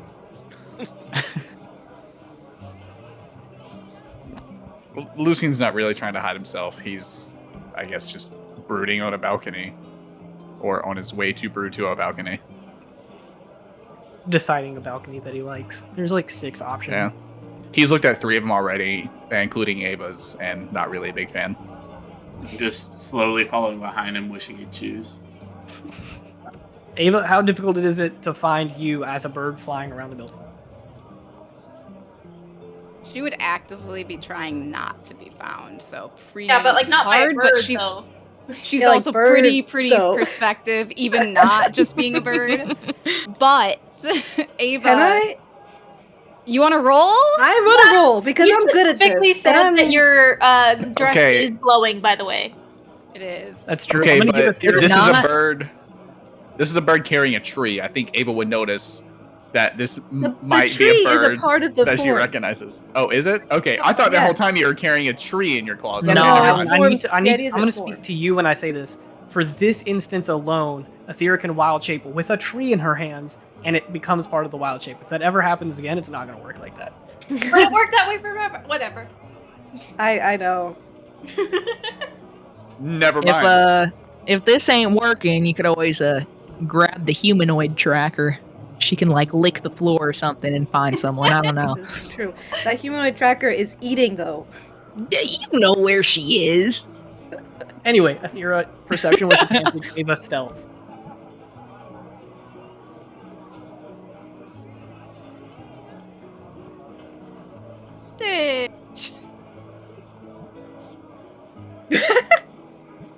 I got. I Uh, only got a 24. I only got a Bad. 27. Damn it. Well, okay, so you would I'm see built her. to find you. Other than You really Gwen. are like the only one. You would see her, but the second she sees you, and it's been a while now. Okay, but do you she see is- me? Do you want to roll, but the other way He's around? just a bird. How you suspect? I mean, we're suspicious of birds now, I guess, but like, Don't like anybody. If you're whatever. It's a It's bird. Anyways, bird but you she, see maybe she flying. doesn't notice you, but she is going because she has a lot of emotions. She needs to get out, so she's gonna do the only thing that she knows how to do, which is sleep with someone random. So that's what Ava's going to do. Or maybe not random, because girl from Maki's party is there. Who the freak is Maki? And the The- guards aren't helping anybody, so might as well let her do whatever. Right. Man, I got fuck else to do. Honestly, the guards can go home. I got this. I did True. just as much as all of them combined.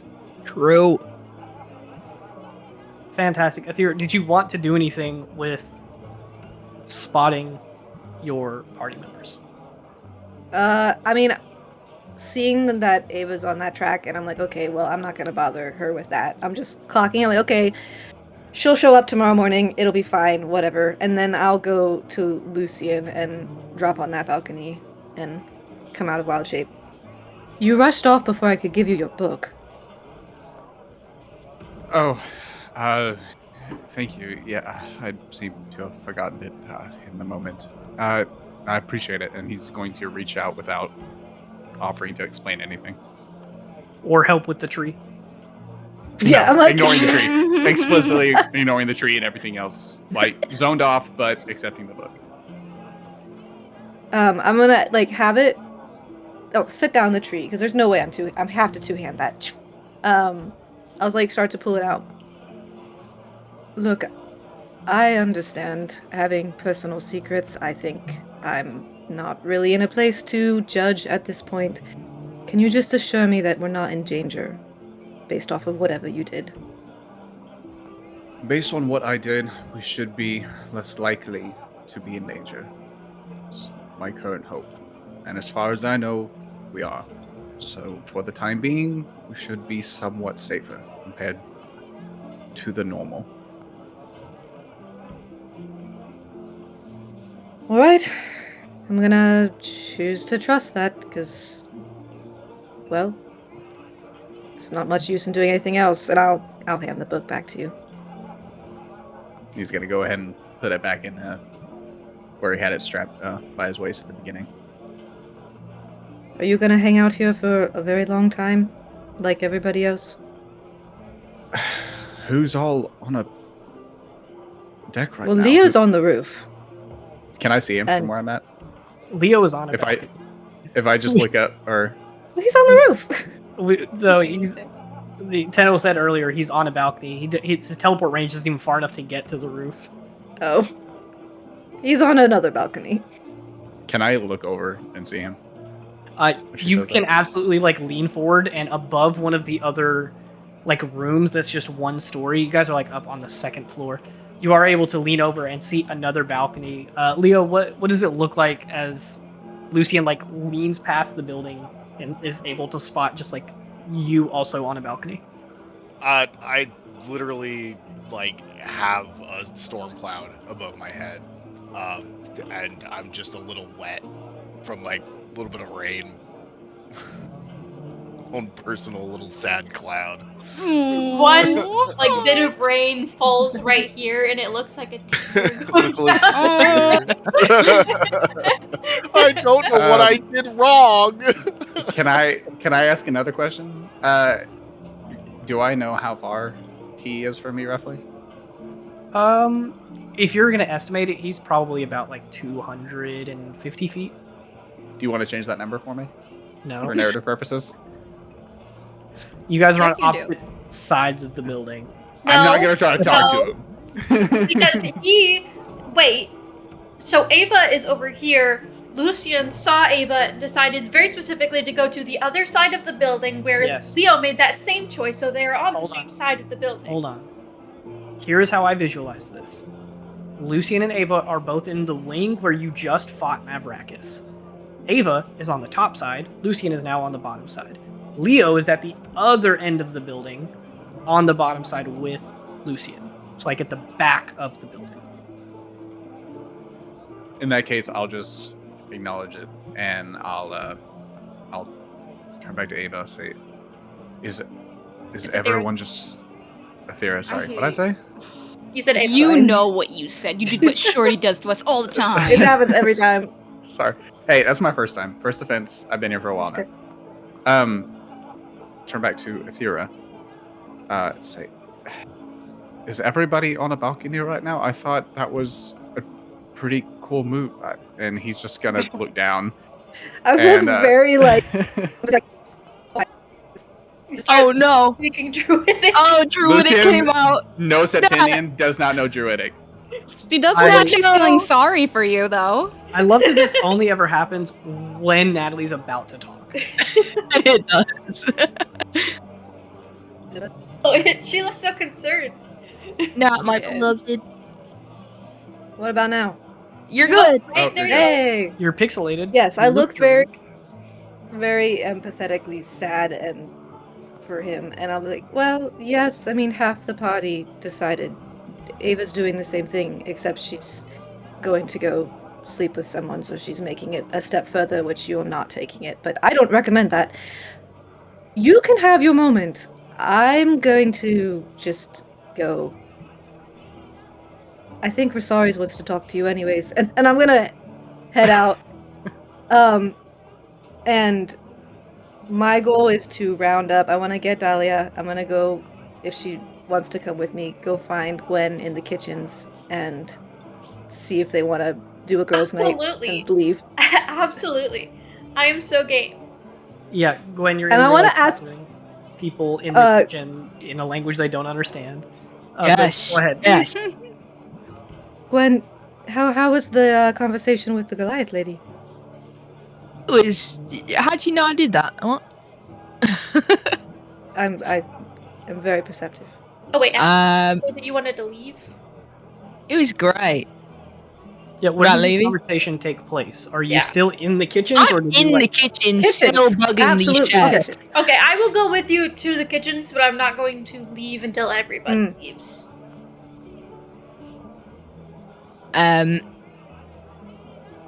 Yeah, it went pretty good. I think I was just saying hi, pretty much. Okay, she seems sweet. Yeah, she was. She said I'd make a good replacement for her. What does that mean? Don't know. What does she? Did you ask her what she does? It looks like she consoles people or something. But you didn't ask? No, Why? that's not what I was there for. What were you there for? Saying she looked cool. Okay. Why Yeah. are you in the kitchen? I'm trying to learn how to cook these dishes, but I don't. They aren't understanding what I'm saying. So As you guys are sitting here talking, a couple of like the people who are, carrying out food walk past you and speak to you in a language you don't understand, but it sounds a little rude and irritated as they're like carrying a tray. And they like motion for you guys to like scoot over a little bit so they can squeeze past a corner. If they're just motioning, those two can move. I'm staying put. I don't think they like us here. we can leave, yeah. And then as I head on my way out, I would like to grab a plate from one of the people who is holding a plate. Well, if you guys want a night on the town, I will lead you guys to it. But I cannot leave until everybody leaves. Cleric duties and yada yada. But that is okay. I like people listening. My To help punch transition in the this, Gwen Scared. just takes a plate off of a random platter, and immediately the person serving turns around and just like smacks you on the hand and like No! grabs the plate back and sets it on the platter before you're able to eat any of it. And they just chastise you in a language you don't understand. Oh. You can't understand what they're saying, but it sounds No! like they're calling you some names. And then they I was just making the job easier, taking all the food. So rude. we'll say that some chefs come and like escort you guys out. One of them speaks Wisteria and he just says, "Come on, you need to go. You guys are not Oh, supposed so to be back here. You could have been teaching me this whole time. Someone asked me to come tell you to leave. No, we cannot I just- teach you. Goodbye." Whatever. They Okay. wave you guys out, lock the doors behind you, Wow. and we will shift once again. I'm going back to my corner. Absolutely. Lucian, back to you. Athera said Rosari's wanted to have a conversation with you. After Athera leaves, I'm assuming Rosari's you're like right there at the door. Yeah, I was probably just like waiting right outside, and then when Athera passes, I'll poke my head around and be like, "Are you done brooding, or I can leave?" No, doesn't really have quite the impact I intended. I think it has a really good impact. It feels very solid to me, if it helps. I don't think anyone can really do it as well as Ava, if I'm being honest. I don't think Ava should be our goal. Not gonna lie. You're probably right. Usually am. Thank you. I'll walk in. So, you seem less than enthused and upset. Rosari's, I don't know if I did the right thing. I've either saved us from a recurring danger, or I've possibly brought something much, much worse onto us, and I don't know which one it could be at the moment. Well, luckily we have a lot of recurring dangers, so adding one more won't be that bad. But how many Do you mind is being specific? Go ahead. how many is how much is too much? I mean, I feel like we only have so many things that we can throw on our plate before the plate breaks. I can tell you that I will not let the plate break. Lucian's going to sigh, look down for a minute, and twiddle his fingers noticeably, like at the edge of the book, like around like the liner, and pilfering through the pages. I may have spoken with Mavrakis again after letting her go first time. You'll see Rosari's like start to get angry and then have to like calm himself and be like, "Could you tell me why? You are very intelligent. I would like to trust in that." Before she left, initially, I was urged by both Ava and Remen to not kill her. And I now believe that she's not working on her own volition. I am nearly 100% sure that she is under the control of someone else, of who I do not know. She was not willing to tell me. The one thing that she did want, and her entire reason for being here, was to know the secrets of the book, to know the details of the journals inside. And initially, I was not willing to tell her. I thought at this point, I'd rather end her now and move on. But she didn't seem as concerned about dying as she was in the past. And frankly, I don't know how she's here to begin with. I He's- don't either. He's going to pause again. Say, so we let her go. And shortly after everyone came back, I called for Remen to stay back with me. And I contacted Mavrakis again. And long story short, I ended up telling her a little more detail about the book. In exchange, hopefully, for our group's safety. Right now, that safety hinges on who the power that is controlling her really is. Obviously,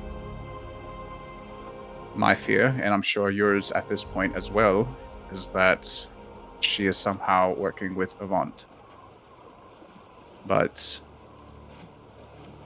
she did not seem interested in the parts of the book that I believe Avant would be. I'm going to interject for just a second here. As you guys are talking, will you both roll me, let's call it a history check. I'm going to have you both roll rather than one person giving the other help, just to see. This is something that you guys have experienced, but this history check is going to determine whether or not your brain instinctively brings this memory forward, connecting the dots to what you're talking about. That is an 18. 17. 17, 18. I'll say at some point in this conversation, you guys can dictate how it comes up.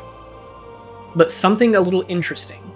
It's been a while since this has been relevant, but about 4 months ago, at the start of year 2 at Earldomus, you were sent on your first mission as second years. When we played that game over the table, we skipped the entire mission and started the new season at the very end of it. So it's very reasonable to say that us as players do not remember this, which is why I'm telling you as characters. Jasper told you all about why he needed help. His father was a pirate who was undead. Every time he died, he ended up just coming back shortly after. He was able to instill that same sort of source of power to a couple of his, his roommates that he had. His father, who was Captain Greyhand, this famous pirate, right? Who was undead and could not be killed. You are now drawing a connection between Mavrakis coming back,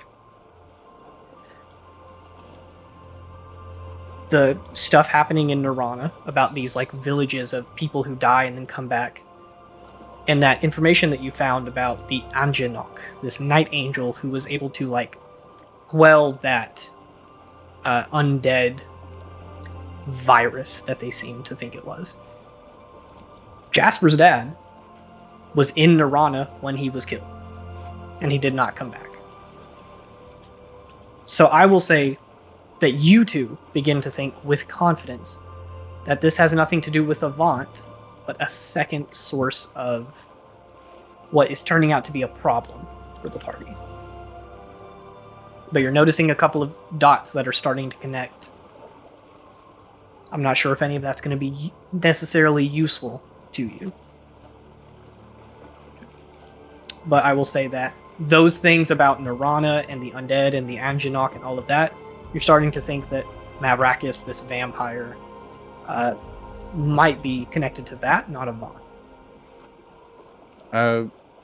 Lucian will, while making that connection, will finish off by basically going into detail about the end of the journal where Layman is basically going cuckoo for Cocoa Puffs.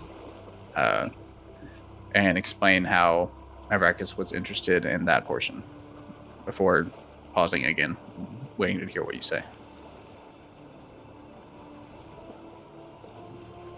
I think I would be kind of pausing a lot more, thinking through what you're kind of describing, and say,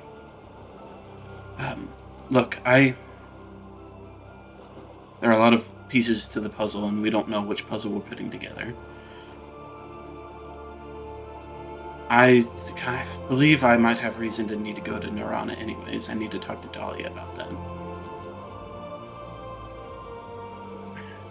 But look, no matter what, don't think that you put this party in danger. I will always protect the party. And if anybody gets hurt, it's my fault, not yours. Do you understand? I'll say I will for the time being, and I will hope to be fully proven wrong, hopefully in the near future. Not a dig on your abilities, but we'll just see how much danger I could have possibly put us in when the time comes.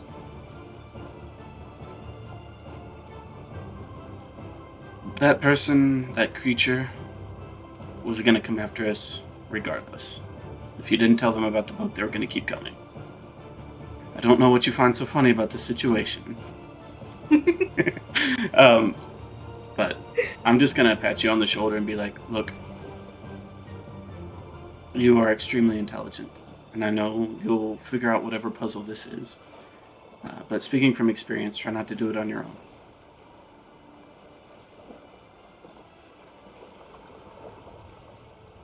Are you still willing to help me on my own quest when the time comes, if the time comes?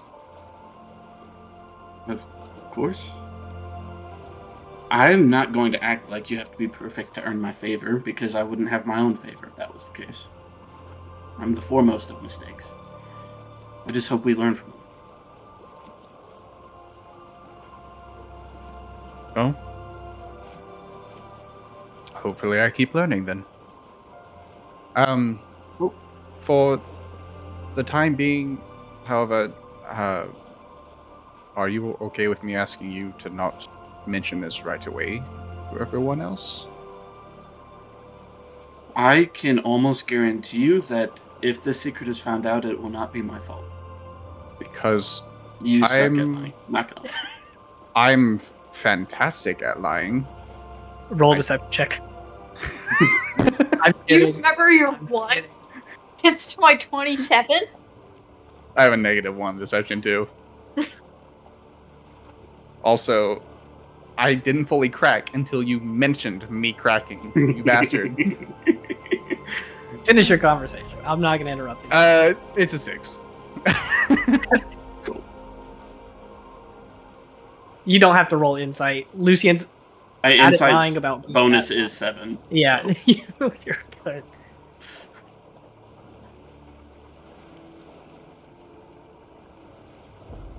Look, I understand that you are nervous about the decision that you made. I can't agree that it was the right decision, but it was the decision you made, and I'll be here to support you through it. I will not be giving that same speech to Ava. She continues to make bad decisions, and I will have to reform her. That sounds like it could be interesting. I am afraid if Ava finds out that I am keeping these secrets, she might be the one to kill me out of everyone else. So I would especially ask you to really keep it away from her for the time being. For the time being, I suppose. At least until she somewhat calms down, if that's... I would really like to tell her within this lifetime. Well, luckily your lifetime seems to have extended quite a bit. Who knows? I don't know how long this is gonna last. Don't tell Ava I said that. There, now you have a secret. Then we'll just hold these two together. That was What the do best you way. mean? No, you know what? Never mind. we can go to that another time. Go Brood. This is a great spot to. The camera slowly backs away from this beautiful, gorgeous building that you guys are in. Lights and merriment and laughter and music filling the air after a stressful time for you all, but a nice, enjoyable show for the rest of the people at the Wintertide Gala as it slowly comes to a conclusion over the rest of the night. Nobody comes and talks to me. We will take our break right there and figure out where we pick up when we come back. Dahlia, you're in the corner at a table. Yeah. Two people, a guy and a girl, both kind of young, like in their mid-20s, probably a little bit older than you, are standing up talking to you. One of them like sets their drink down on the table, and they're like just 2 or 3 feet away. They're like, "You were the one who turned into the big light, right?" That was me. That was so cool. Oh my gosh, can everyone in the Church of Paran do that? No, not everybody in the Church of Paran can do that. How did you learn? Were you just like blessed from birth? Did you have to study to do that? I wouldn't say that I was blessed from birth, but a necessity inspires innovation. On a nat 2, they don't even pick up that your accent is nowhere near Timurin. They're just like, it's not here. They are sitting there fawning over you, asking you questions and questions, and then you are able to detect that an invisible tail knocks over the drink on the table as like a glass of wine spills over, and the girl just goes, "Oh, I'm so sorry. It doesn't spill on you," but she picks it up and she says, I'll go get something to clean this up. So sorry, but thank you so much for talking with us. You're so cool." Thank you. With that, They did not even ask my name. I say that to Zim, like telepathically. Zim just kind of like nuzzles his head against your leg and sits back down. He can talk to me. We've established that. But he just doesn't have to respond. With that, Rosaris, you are seeking out Dahlia. You watch as those two walk away, and then they grab like a towel and they're on their way back as you approach. And they like, clean up the table. Yeah, as they start to clean it up, I'll just be like, "Oh, there's a mess on the table. Here, we can go to a different one." And telepathically, I tell you, it was them to tell those people to leave me alone. Yeah, accidents do happen, and I'm just gonna kind of. I know you can't see me, so I'll like offer my arm, but overextend it to where like nudges yours. Okay, and then I'm gonna take it and say, "It was lovely to meet you." They wave back and they look at you, Rosaris, and they're like, "Hey, your weapon, is that with Viridium? Can it like change the shape of the weapon?" Yes. Oh, that's so I'm getting so who do I talk? They immediately like go off. They're like, "I'm I'm gonna point to Eliana and be like, she could probably do that for you. Eliana's across the bar. I'm gonna roll to see if she notices this. That is a 10. No idea. You sick these two people on her, knowing that they're going to like hound her for a little bit, and then you guys can depart and like go sit at another table or stay at the one you're at. It really doesn't matter. Thank you very much. Yeah, looks like you were having fun. Is certainly the word. I am not used to this much, noise and attention. Becoming a son does kind of draw some attention. That was very helpful, by the way. I appreciate it. I mean, of course, it is my job.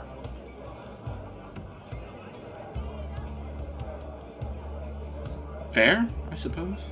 Mhm.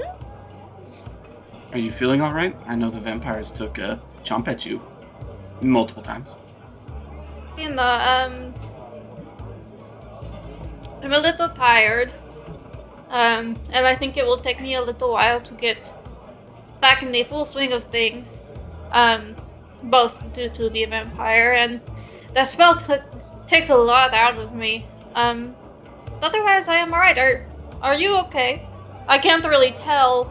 I sense life, but are you okay? I am as fine as I can be. I feel a little saddened that I couldn't protect you and Leo a little bit better, but How do you mean? We are both alive. And well, I think. Leo almost wasn't. You almost wasn't. I think that's grammatically correct. You almost weren't, and the only reason why you both are, and the only reason why I am, is because you did something. Well, that is my job. I know that you try very hard to make sure that we don't take any damage and we don't go down, but with our line of work, it is inevitable. So while it is your job to try your hardest to make sure that we don't go down, it is my job to make sure that even if we do, we get back up again. We both did exactly what we should have been doing. There's no shame in that. That's fair, I guess. I just want to make sure that everyone stays safe. Out of the group, my life, I guess, is obviously the least important because I'm not going anywhere with it. So I'd rather protect I'd all say of that yours is the least important, especially don't say that in front of Ava. I would think I we're all... don't think Ava can be mad at me right now. I have some stuff for her. Some stuff. Exciting. Sure is. I do not think that your life is the least important, and I am sorry that I was a little bit frightened when you first came back. It's alright to be frightened. I get frightened by it still. Huh? Does death, whoever this might be, not comfort you? Piranha comforts me. Interesting that you bring that up. When I did talk to Death, they seemed to indicate that perhaps they were Piranha. Or Piran. Not very clear, didn't give very, very good answers. They assumed that role when Piranha died, I believe, is how I understood it. Of course, I have not thought about this before, but there was... I mean, if... I know that you do not believe in my texts, but if they are to be believed, then there was no death in this realm before Piranha died, so it would make sense that there was no god of death. That is so interesting, but... But then who is the new one? The new god of the sun? Well, that is interesting. So, my hope would be that Piran became the god of death, and then Piranum became the god of the sun, but then who became god of the other one? Maybe whoever was the one that killed Piranha? I don't know if there's an ascension right there. No. If my texts are to be believed, the person who was responsible for the death of Piranum became the first vampire. You know, banished to never see the sun again. Fair. I don't know. That is so interesting. So if Piran became death, and then Piranum became this sun, I'm curious as to who is the god of this one. Because that's supposed to be Piranha, but this is supposed to be Piran. As you're sitting there explaining this, Flaviano is going to approach. He has like a little tray with 2 drinks on it, and you watch as he's approaching. These drinks are straight up on fire. Like there is fire at the top of them. And he approaches and he says, I have 2 drinks for the 2 of you, courtesy of, and he looks around and points at the bar where those 2 people that were talking, or no, it's Ariana who sent it, so he points at her at that other table, and he says, these are called, and I quote, a fuck you flaming sunrise. Are they alcoholic? Yes, very, very alcoholic. I've had alcohol before. Anyway, the flame is not harmful at all, despite the name. You're welcome, I guess. And you turn to look at Ariana, who's giving you a big thumbs up and a smile with like a... I'm not looking her direction. Yeah.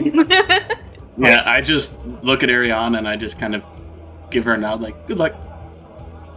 I'm gonna like take a sip. What does it taste like? The equivalent would be like a tequila sunrise, but spicy. What's spicy? Like, you know, this has orange juice in it. There are no oranges in Narada. I've only had them this first time. This is quite tasty, and I'm gonna like start chugging it. Yeah, I'm just gonna stare at the glass and then I'm not gonna take a sip. And I'll ask you, Narana, are there any legends about a weapon that can, like, get rid of someone's soul or something like that? Death told me that there's a weapon like that up north, and Narana's the only place north that I know of. Like, when they die, they don't get to go to the afterlife. I know that's probably a sore subject for you. None that I've heard of. There is the Angel of Death. But that is that's mostly, come up quite a few times recently. That is mostly folklore, as far as I know. I do know a guy who might know something about it. If you say Flaviano, I'm going to down this drink. Yeah, no. He is Naranan. He is a guy that I knew there. Okay, as long as it's not anybody else on this continent, because I'm so done with people on this continent. And nobody on this continent. He has never left Marana, I don't think. But he trades in all sorts of eccentric things. That's fair. He is a collector, which is actually how I know him. He purchased me when I was like, I thought. There's a lot. This Are is you okay? really good. I see. Can I make an insight check like to see this if much left. her liquor, her ability to handle liquor is that bad? Because her tongue is horrible. And I've never had alcohol before. I'm not even going to make you roll. I'm going to let you know that in the time together, I don't think you've seen Dahlia drink a drop of alcohol, and you know for a fact that they didn't. I did directly say I've never had alcohol before. Yeah, so this one drink has Dahlia gone. This is really good. Rosari's, this is pretty awesome. It tastes like Paranum's love. Rosari's, Great. I really want to help everybody, but they really don't want my help. And that really freaks me out. My internal monologue is, how many lay on hand points do I have, and how many would it take? Short answer, 5. Yeah, I'm thinking about it, but I really don't want to rob the party of seeing Dahlia like this at the same time. You are also free to let it canonically happen, but because this is the last scene of the party, whenever you so choose, we fade to black and the next morning comes. Yeah, I'll say right before Dahlia goes to bed, I'll do it just so that she doesn't get a hangover in the morning. Cool. It really freaks me out that they don't want my help, because I don't understand. Because I tried really hard. There's a lot of people trying really hard in this party, and I want you to know that we value your effort. I don't think Ava does. I don't think Ava shows it very well, and I think if we asked Leo, he would agree with us. Yeah, but they kind of make fun of me when I talk about my religion and stuff, and when I talk about Parasolana. But you guys have to understand that the idea of Parasolana and my religion is the only thing that got me through like a really hard time. Like a really hard time. I Can I have am your going drink to too? need you. You know what? Sure. And This is so tasty. and I'm just going to not pray, because don't do that, but wish luck to myself. I'll go find Ava, and I want to tell her how I feel that she hurts my feelings. I am going to go ahead and veto that, because I don't think right now is the best chance. I think she Why will be able to tell that I am being earnest. Although I am earnest most of the time. I'm just gonna go ahead and say, in the background, I see Ava with whoever the guard chick walking away. I'm gonna be like, I really don't think you want to do that. I really do. How about in the morning when you've had a good night's sleep and you're energized? Fine. And I'm like, it looks like I'm holding on to nothing, but I'm like cuddling Zim's little face.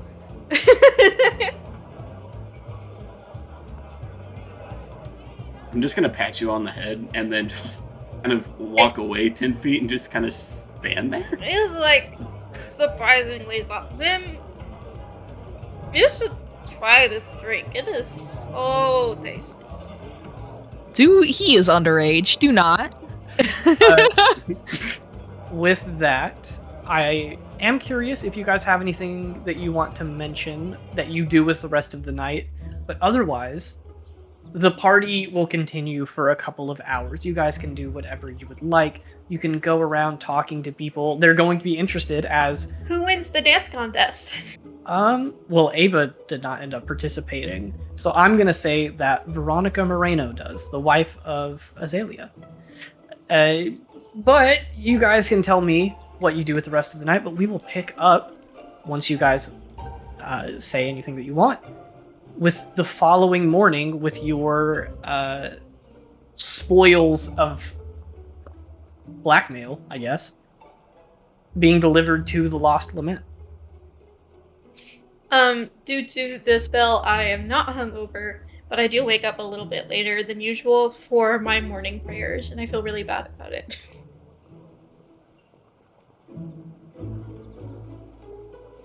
Atonement. Anybody else do anything? Leo, before you try to talk, you are muted. Your light is red. Oh, thank you so much. Yes. I am going to stock a slightly different set of spells this morning. And I'm going to take Locate Person. I'm probably going to keep that one for a while. Yeah. Yeah, I'm going to take Locate Person. But I'll hold on to it for now. And I'm going to use my calligraphy supplies, which I have. And I'm going to write a very nice letter. I'm going to find some nice paper, and very pearly Cursive? Script. Script was what I was looking for. And we say calligraphy. Dare we say calligraphy? I will write a note to Ava and put it on her bed, or maybe I'll give it to Flaviano, so I know it gets there. And I will essentially write like, I know you well enough to know that I upset you, but I'm not smart enough to know why. And I thought I was doing things in your best interest and of the interest of our friends. And I would love to meet you on the cliffside at your earliest convenience. And I'll just hang out there all day.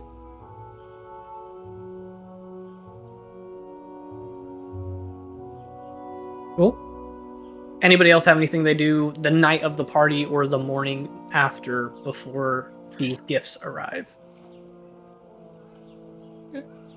I'm just doing my morning prayers until the gifts arrive.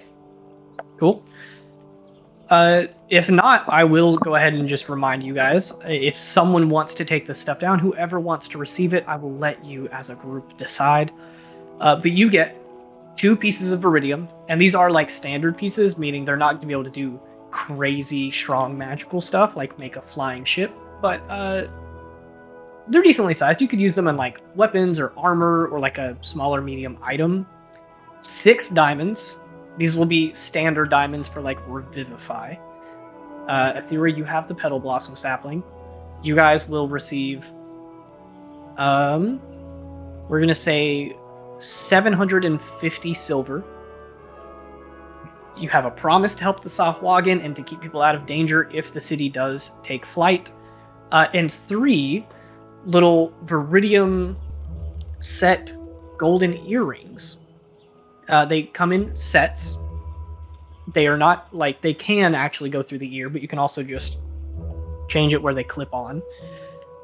They will require attunement, but as long as you are attuned to them, you are basically under the effects of the verbal part of comprehend languages. So anything said aloud automatically translates in your head. And Gwen has a potential favor to cash in with the Wizards of Valenrun. I will give you a name. Madame Serevi. Serevi is the wizard that you apparently have pulled a favor with. Yes, Dahlia. Do I have to wear both earrings for Yes. it to work? Why? Make that make sense. Make that make sense. Actually, I will make one slight change. You don't have to wear both, but both have to be on you, and no one else can be wearing the second one. Meaning, to attune to the set, only one person can attune to it at a time. Why? Whatever. Whatever. Why? With that being said, the only lead I have right now as the DM is Ava. You wake up at whatever time you would like, with whoever you would like, within reason, to this note tucked underneath your door. I'll even say you probably have the room to yourself. As this other person is leaving, maybe with that guard lady, if you would like, as she goes to open the door, slinking out, and you like groggily, come out of your slumber, pick your head up, hair all a mess, makeup not taken off. She says, "You have a note underneath your door. Do you want me to set it on the dresser or leave it?" Yeah, just throw it over there. She picks it up and she says, I will not read it, but it looks like very nice handwriting. And she tosses it over. And then she gives you a little look, winks at you, and then opens the door as she is like finished putting on her guard uniform and gently closes it behind her.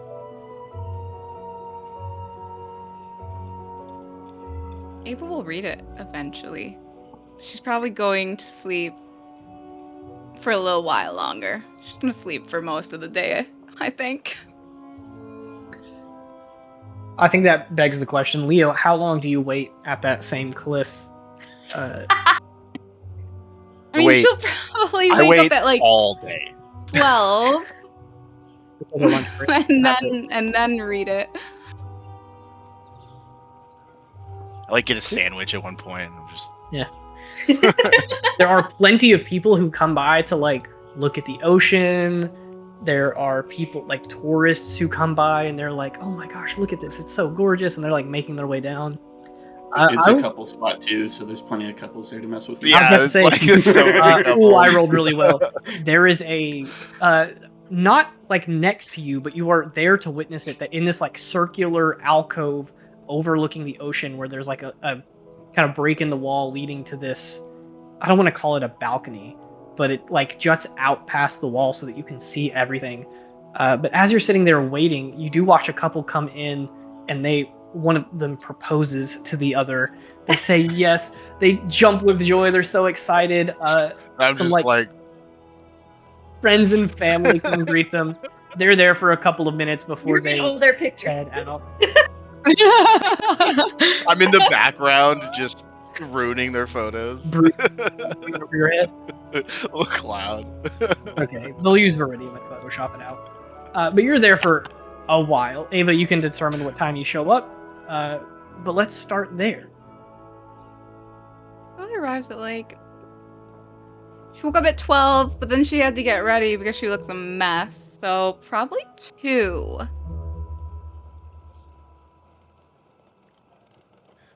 I'm on my second sandwich.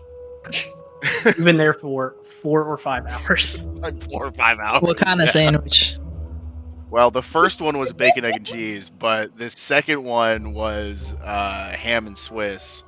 What kind of bread though? Like, is it a bacon, egg, and cheese bagel? We got like a panini for the second one. Like, I what think the first one is rosemary like bread. Bagel. Second one definitely rye. Rye for sure.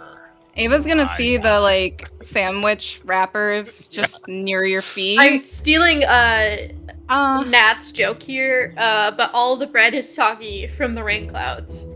I don't know. Leo might be a little more hopeful today. He doesn't have to ruin his own life. I'm a little more hopeful. Ava's gonna see the wrappers on the ground and be like, "Oh, you got yourself something. Nice. Oh, to know I that got you. you. Didn't I think got about you me. one too. I got you one too. Don't you worry. I'm The looking problem at is someone that in it specific is a here. little soggy.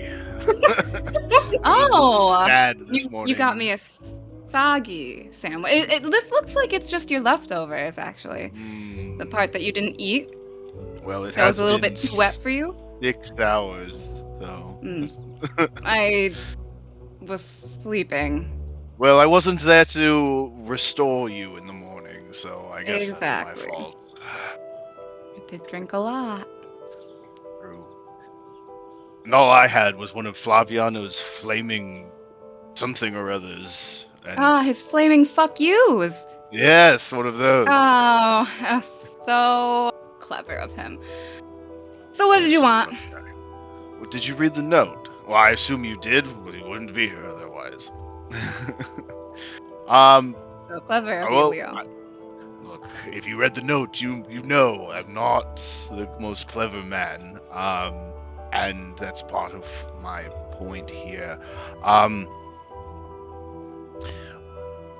I had intended or expected that we would, to some degree, carry out what we had agreed to do at the ball.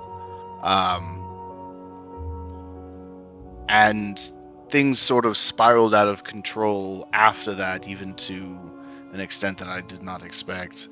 But I did what I thought was what I thought was for you. The church showed up, and they are the greatest threat to you possible in this world, besides an angel of sorts. And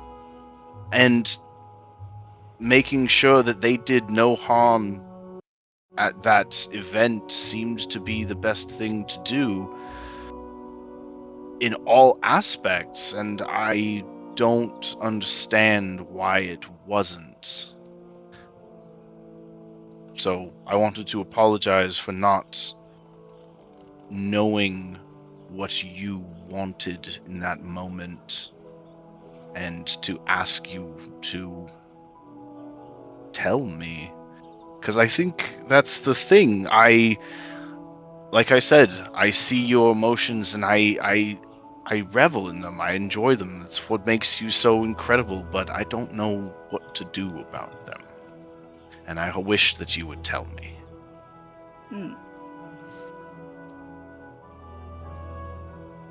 Yeah.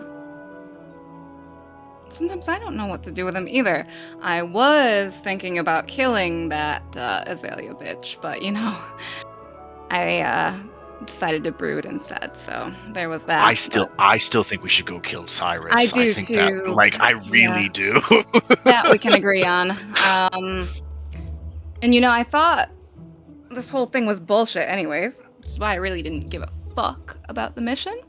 I did say I didn't believe that she was full on telling us the truth. I kind of... Dahlia also had a part of that too. She also said that this girl was probably framing us, that type of thing. I have the intuition here, just like when I said we shouldn't go up the mountain with the book and hand it to what we now know is genocidal angel that was up there. And no one listens.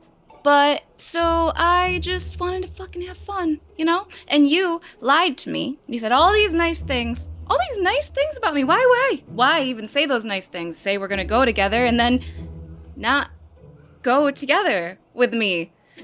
Because you lie, like the church lies, like Loomis lies, like all these fucking people lie to me, all around me. Why?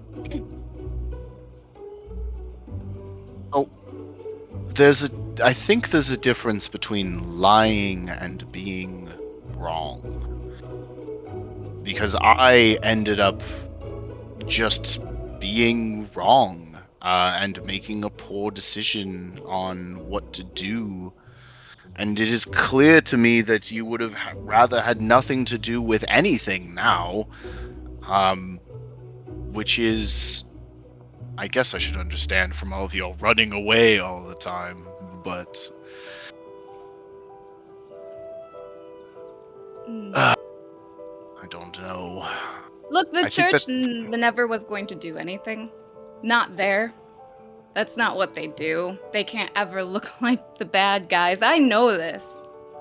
So, sorry to interrupt, but I'm gonna say that at this moment, I did roll a check, and your passive perception is literally 1 point higher than what it needed to be to succeed this.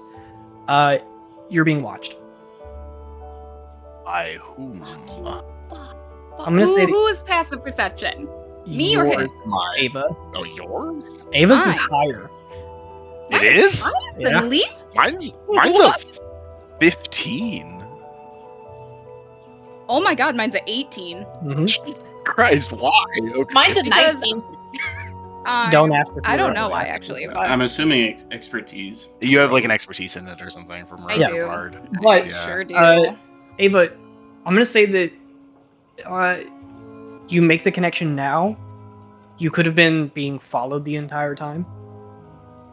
But as you're sitting here talking, you notice that like one of the strangers in the city who doesn't quite blend in well enough, who doesn't look like they know their way around as much as the average person does, has stopped about 2 blocks down, and you have like glanced back towards the city, and they are still sitting outside this little like cute little cafe, sitting at a table, drinking a coffee, and their eyes linger on you guys just a little too much, and then when you look over, you watch as their head turns and looks away. Okay. She's gonna get close to Leo and kind of grab you by the collar. Why don't you ever just listen to me? And why did you bring me here when this motherfucker over there is watching us? And she kind of like points backwards. And I see them, and I sort of like very unsurreptitiously just like, don't look there, looks over there.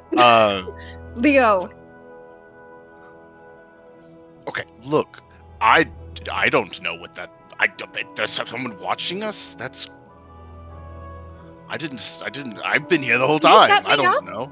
No. What? You lied to me about the fucking ball. You tell me that we go together and then we don't go together. It doesn't really matter. And then you ditch me the whole time. And then the night couldn't have been worse. It was not the thing that I had imagined it to be. Balls suck. You're right. Everybody in the party is right. Now there are people following us and watching us. And that sucks. And how far away are they? Probably about 200 feet. I've Ava? got a fun idea. If you would like to make an exit. Oh, I have a fun idea too. And she's going to dash closer. Close enough to where she can Misty step in front of the person and put a dagger to their throat. Ooh. A dash would get you 60, a Misty Step would get you another 30, so that's 90. You can double dash, so that's 120. Still not quite there. If I can't get close enough, then I will throw said dagger at them. How far is that? Out of the dagger's range, that's for sure. Is it? I'm gonna say as soon as you start booking it down the street, 60 feet. this person within a few seconds looks up, sees you running, and then sets their coffee down, stands up, and then makes the quick judgment call to go inside the cafe. Ava's taking that bait. She's pissed right now. She's gonna go in the cafe and trying to shake this person. Is it a guy or a girl? Who is it? What do they look like? Do they look like they're from the church? It is Any a gold? girl. She has like light brown hair, kind of sun-kissed skin, probably brown eyes. Yeah, okay. That's all I needed to know. Yeah, not from Callisto. That's all you need to know. Mm-hmm. But she goes in, and as you barge through the door, you see that she is at the counter, like talking to one of the attendants. There's like 2 or 3 other people sitting at tables inside, and she's speaking in Septenian, like ordering some food. Septenian. Why would they know Septenian? Okay, well, anyway, Ava's gonna go up. And because it is more public, we're not gonna have the dagger out. And she's just gonna come up next to her, bump shoulders with her. Why are you following me? She turns and sees you speaking in Westarian, and she says like thank you and pays a silver piece to the person working, and then takes a couple of steps back away from the desk and just says, Is Leo coming, by the way? Or did I'm you just... slow. I'm wearing armor now. I'm slow. I'm coming. just wearing armor around the city. I'm like, my strength is not very good. I'm sorry, my constitution is not very good. But she takes a couple steps away. She speaks kind of low to you in Westarian, and she says, you should expect the church to have eyes on you wherever you go, especially after the scene last night. I didn't make a scene. No, but you were certainly a part of one.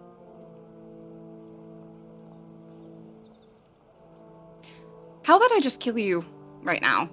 Make it easier for everybody. Give me a deception check. Or intimidation, your call. Real quick, isn't a silver piece like a lot of money here? That seems like a really expensive fucking coffee. She's not from around here. I got a 24. The barista's like, Yeah, barista is staring in awe. A 24, ooh.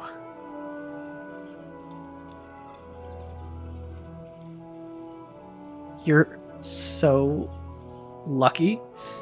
Why? Because you won. She looks at you, and you're able to detect like a tiny bit of fear before she steels herself and says, I'm not stupid enough to be the only one out here. You kill me, 10 more show up, and make sure that you don't make it out either. I get resurrected, you don't. You're not the only one who could be resurrected. Leo. And secondly, I don't know what the fuck you want, but you Bang, have the door wrong open. person. She looks at you and she says, I definitely don't. We know you, Ava. Definitely do. She Nope. turns. She sees Leo barge in and she goes, Leo, and we also know the other 5 with you.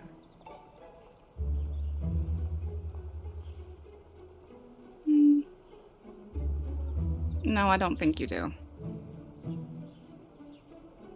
You have the wrong people. Stop wasting your time. And do what's best for you. And just leave. She leans forward and kind of like whispers in your ear a little bit where the people at the bar won't hear her. She sets a hand like gently on your waist and she says, the wrong people wouldn't run. I ran towards you. Damn it, your passive perception is good enough again. She just slipped a copper piece into your pocket. The fuck? But she is out the door as you are like I'm not. out of your pocket. What? Why was I paid? Yeah, that was a really terrible time. It's a tracking device. Okay, Leo. As you turn to talk to Leo, the Yeah, person at the she's like bar- walking past me, and I'm like, should I fucking just should I kill her? the person behind the bar goes, "Who wants the scone?" She wants the scone. Her lunch got soggy, so she. You want scone? Free scone. Mm-hmm. Here's a scone. You Thanks. should tip Thank that, you. that compliment. Oh, Leo, we should leave this place. It seems like we're going to be. There's a lot of them. Yeah, this is why I just didn't want anyone interacting with them, and then the whole vampire thing happened, and. Well, it looks like we're gonna go deal with a lot more vampires, I think, based on the consensus of the group. So I don't think we're gonna get there. It's not gonna be You don't think we're easy, gonna- Leo. Maybe Leo, not. But it was so fucking hard to leave the church when I left the church. They're not just gonna let us go. And they might hurt Flaviano. If we're at I don't give a shit about Flaviano's bar. Flaviano. I'm sorry. And I'm gonna push you. Oh no, he's fine. I think he just needs to lay off the manipulation and magic. Stick to bartending. Why don't we take a seat? We didn't finish our conversation. I wasn't finished apologizing. Yes, go ahead. Apologize. It's fine. It's whatever. I don't care. If you just don't lie to me, okay? And it was partly my fault for thinking this night would be a great, fun, memorable night. And for thinking that you actually wanted to go with me. So, Well, I don't can care. tell you. You're I can fine. tell you, We're good. Okay. I can tell Yeah. you I did. And I think that what you are interpreting as lying is misunderstanding between the two of us. And I think that's part of the point where I would like to do what you say. But you don't say what you want to do very often. And even in this scenario, I didn't know your expectations, and I do not have the detect thoughts spell. I am no wizard. So perhaps I shall just ask you what you want a little more often. And Maybe you can tell me. maybe. But it's a lot more fun when I don't. Fuck you. Okay, let's go. With that, I'm gonna say that let's pick things back up at the Lost Lament as you guys head back there. The next thing that I would like from the party, that I believe is on multiple characters' minds, but I will bring it to the front so that I, as a DM, know what to prepare. Your time in Callisto is counting down. The note with all of your gifts from Dorenzo specifically said, hey, the members of the church, the Piranhans, they're not going to be here for more than a couple of days. So she says, please stay in town for 5 to 7 days, but then after that, you're going to have to make your position here scarce. No. I mean, I think we should leaving win today. No. You're leaving. No. So here's what I want to know. When are you leaving? What are you doing before you leave? And where are you going? So all of you are sat around at a table. Zim as well, invisible. Can you be sat in between me and Gwen? Absolutely. He's doing a little cat loaf with his hands folded like this and his head down, but he is invisible. Nice. Friends, there's a great word in a language that I don't remember the name of. It. The word is called skedaddling. And we need to do that today. I've said that word actually. Oh, it's from A Andromeda. common word in Aorsha. Aorsha. Within Yes, Lucian's okay. memories, Skedaddle was a famous wizard, brother of Skadoodle. Brother of Skadoodle, Skedaddle. Yes. Can I look at Leo in confusion as to how he has that knowledge? Yeah. Yeah. Wait, Just you don't know Skadoodle yet. Somewhere. Have you studied the great wizard Skadoodle? Skadoodle? Never heard of him. I just No, know the word this does not skedaddling. matter. Sorry, Is that- sorry, I'm is getting off that where track. that phrase came from? I don't know. Oh, cool. So you guys, Wait. I think we should go to Andromeda. Yes, Wait, we Lu- need to leave now.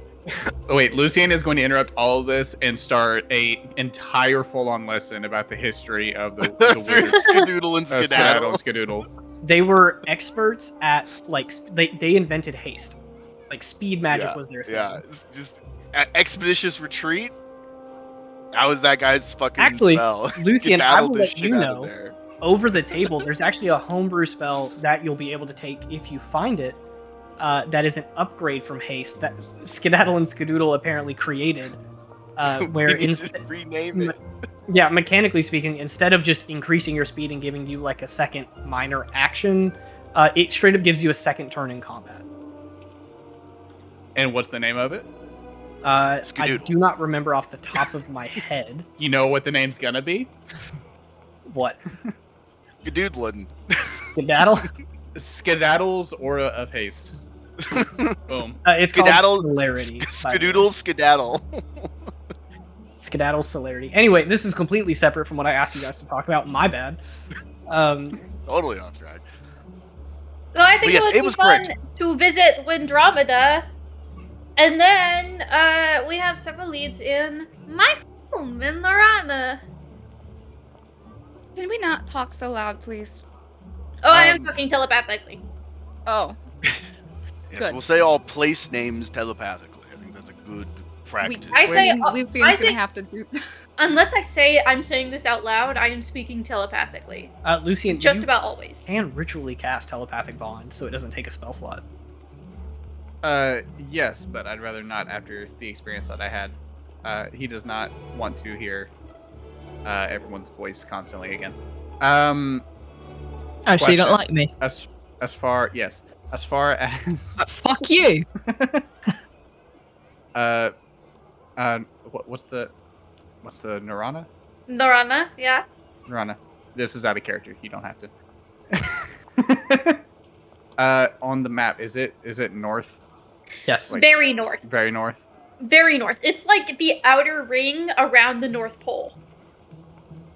Okay. So, like how there's close like is the it to North sea up Pole, there? which is Zephimil, which is Zephimil, and then there's like a ring of mountains, and then like on the outer side of that ring of mountains is Nirana. Really And quick, their like whole culture is based around like fishing. really quick. I'm gonna take us all on a little field trip. We're gonna go look at the world map. It is not perfect, nor is it permanent, because I have been making revisions to it like as we play the game. Are you gonna like But it is good enough to at live least stream it? show where like the continents are, because you guys would probably know that. Where is it? It's Where's the going to map? be on roll 20. Okay. It ain't there. It ain't there. That's a small world. I'm working on it. I'm having to change things up We're as single planar and we have a 70 square foot world. This sucks. Illuminous. This fucking. Where did I download these maps? We're not locked in a plane. We're locked in a closet. I don't know where I put them. I sent them all to someone recently, so I'm just going to re-download it from there. To Mads. You sent them to Mads. Yep. I said to someone.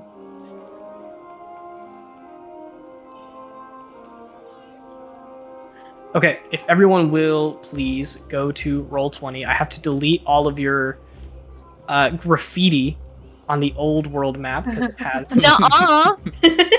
Oh wait, no, this is the same one. Okay, I don't even have to update it. So, just to let you guys know, again, this is a slightly outdated version of the world map. Some minor things are changed, like Hylida and Azir might be slightly relocated. Nirana might look a little bit different. Instead of just being like one section right there, it's probably going to be spread out across that like mountain range. And Zephimil just looks gross. But I'm still not looking at the map. Oh, I need to move you guys there instead of just showing it on stream, don't I? World map. If you guys will, go to the ping. If you shift ping, it brings everyone to your ping. Hell yes. So right where it says Septenum underneath the N, on that little alcove right there, that is where Callisto lies. Nirvana is to the north, not super far away. Windromeda is further in on land, and it's kind of up in these mountains, just north of Wisteria. But that mountain range is pretty gnarly and really, really hard to pass. So those are like two completely separate regions. So with that being I know said, where the smelly druids live. yeah, we might need to update this map just a little bit. You guys can see, Nirvana is going to be just north, but Nirvana is... There's no bears in Chillin, you guys. What's that? Is it Chile? That's like super long. It's going to be like that, where like being in this section of Nirvana is super far away from being way over on a different side, because it literally circles the North Pole. Billy smells. But with that being said, I'm going to move the map. True. You guys can continue to look at it if you want and put graffiti on it. Just to give you guys an idea of where everything is location-wise, we are still in like one quadrant of the map. So as I was saying, despite it kind of being a backtrack, I think it would be fun to visit Windromeda for Gwen. Do we have any reason to go there? For Yes, Gwen. we do. Okay. We have a lot of reason to go there. I don't care where we're going. Let's go right now. And Ava's gonna go upstairs. And as you guys talk, she's throwing your shit down the stairs. Whoa! I agree though. Like, we need to leave. The church is rats in the city. I don't understand why we would I can not tell be you leaving that right now. the Church of Peron has no, at least since I've been there, 0 foothold, 0 in Nirvana. They'll follow us there too. She yells down the stairs. As she They throws said in so the person's themselves. Bag. Maybe, but they don't do so good in the cold. We need to lose them now. I think Okay. if we wait any longer, they're just going to continue to track us. Well, our options are the big scary mountains or the North Pole, where we actually need to do things, and where it would be fun to visit for Gwen, because there's a bunch of blue dragonborns there. I also would like to go to Windromeda. 2 of my siblings are there. There we go. Whoa, that's pretty cool. That sounds Not like we cool have if to the go to church Windromeda. follows us Rosaries. I'm sure Arthur has caused enough reason for him to be followed by someone. So He's got like 50 bajillion siblings. He's I fine. have 3 siblings. Oh. I thought you had a lot. Ava's pouting a little bit at that. 3.5 siblings. The half is figuring it out. Mhm. You're Anyway. gonna marry Leo, so you're gonna be more like a cousin. What? Well, me and Leo are technically cousins. What? What is happening? What? Shorty, Stop. what is this world's correlation to Alabama? What is going on? I'm Balgaroth's daughter, Sweet home boss. and Balgaroth's brother is Leo's father. All right, we need to end this conversation here. You Yep. can be my sister. Let's not have Alabama. Sweet home Bosque. this. So Ava's we not even get- here, so it's fine. I'm just yelling down the stairs. Yeah, I would like to say the Lost Lament, like the area that you guys are in, has a stage in the center, and then it's like a large, not necessarily a square, but like a polygon, with the rooms leading out to like a balcony floorway looking down over the stage. So Ava's literally like going into a room, turning around, tossing shit over the balcony. So I think we all owe it to Rosaries to visit with two of his siblings. Duh. And Gwen probably wants to go there as well. Exactly. Because she wants to research dragon stuff. That was my original plan, yes. Yeah. Cool. So, in favor of Andromeda, please say aye and don't raise your hand, otherwise I'll have no idea. I. Lucian, do you need all these books? And she's throwing them out the window. Yeah. Wait. Yes. Actually, where did you find them? Wait. And he's just gonna run outside before he finishes. I'm trying to like catch them all. The back point. He's like, When you say out the window, do you mean you're throwing them outside or you're throwing them down to us? No, I guess I'll do outside now. I threw No some one stuff said the down whole stairs, She's story. and then I escalated. threw- She's escalated to outside. Lucian's I running think we did. outside. We're not moving past. yeah. Yes, we don't should, get to hear we his should vote. go. Alright, let's say goodbye to Flaviano and then hit the road. Y'all say goodbye to Flaviano. I am gonna go pick up my forge real fast. Yes, you should definitely do that. But we need to leave as soon as possible. All of my stuff is in my bag of holding. Y'all need to pack up, not me. All of Ava, my stuff is throwing on this the stuff table just and means slightly that- on the floor. It just means that we have to clean up, which will take longer than if you just let people pack. We are If we going. leave right away, how am I going to cash in my wizard You reward? can go with me, and we'll go do that right now. Okay. I'm just gonna let you know over the table, Gwen. Your odds of finding these wizards in the city with no lead other than a name, slim to none.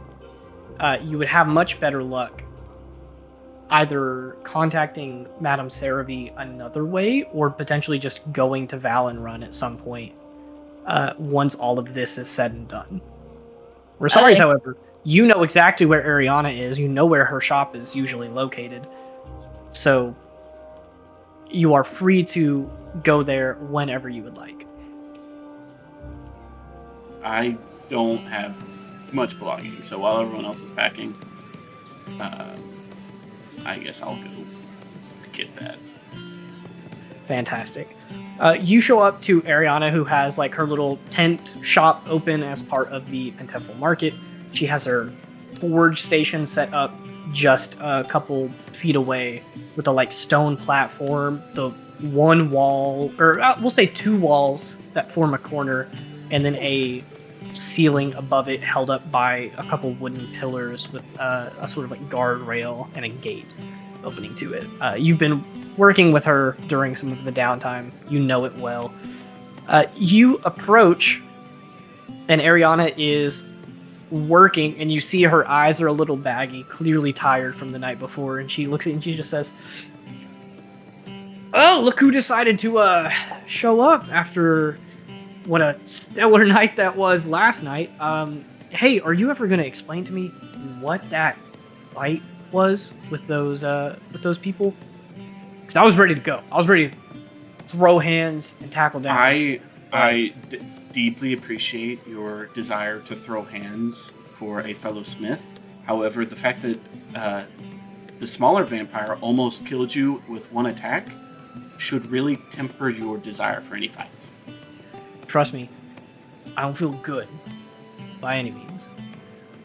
But a fight's a fight. And I would be a really bad dwarf if I turned it down. I understand that. Plus, you can Our heal. party. That's fair. I would not have let you die. Aldo would kill me. Yes, he is much more violent than I. Speaking of him, did he give you the finished smithing, the station, the thing? Well, we haven't had the Viridium to make it work. But You produce a piece of iridium. with a gloved hand, as you guys know, Yep. you cannot touch I'm unrefined iridium. wearing gauntlets at all Yeah. times. You hold it up and she says, "So listen, our deal was pretty set in stone. You had to like bring me some Viridium, pay for the thing to do it, but I am at this point willing to with the help that you've given me at the forge, you've more than paid what you needed to do. It is a very tedious process, and it's worth a lot, but it's not going to take Waldo too terribly long to help me make one of these things. Here's what we can do. She walks you out and like takes some of her goods out of the smithing station and sets them inside her tent. She walks up and places her hand on the Viridium gem in her smithing station, and it like collapses down into the size of a brick. And she says, "You give me that. Put it in my bag, please. I don't want to touch it. And we'll just do a trade. And if you still have the silver needed, I obviously would greatly appreciate it, but I have a secondary gift that I can give you." Interesting. Whenever I go to put the Viridium in the bag, I'll put 750 silver She sees you in this. bags and bags and bags and bags of silver coming out of your bag of holding, and she says, "It's a lot more than what we talked about, but that's fine." She walks over, opens a chest, and pulls out what looks to be a really heavy, hefty smith's hammer, purely made of gold, with a solid chunk of iridium right in the face of the hammer, like where you smack it down on things. She says, "This thing, I have more than one, is really, really handy. They are worth a pretty penny, but like I said, you've been helping me out a lot, so I will throw this in with the smithing station as a token of appreciation." She hands it to you, and she says, your smithing life's going to be a lot easier with that." What is it? Will you give me a perception check? The DC is not going to be super high. Actually, you can give me a Smith's Tools check if that is higher. The difference of 8, no big deal. We'll call it a DC 15.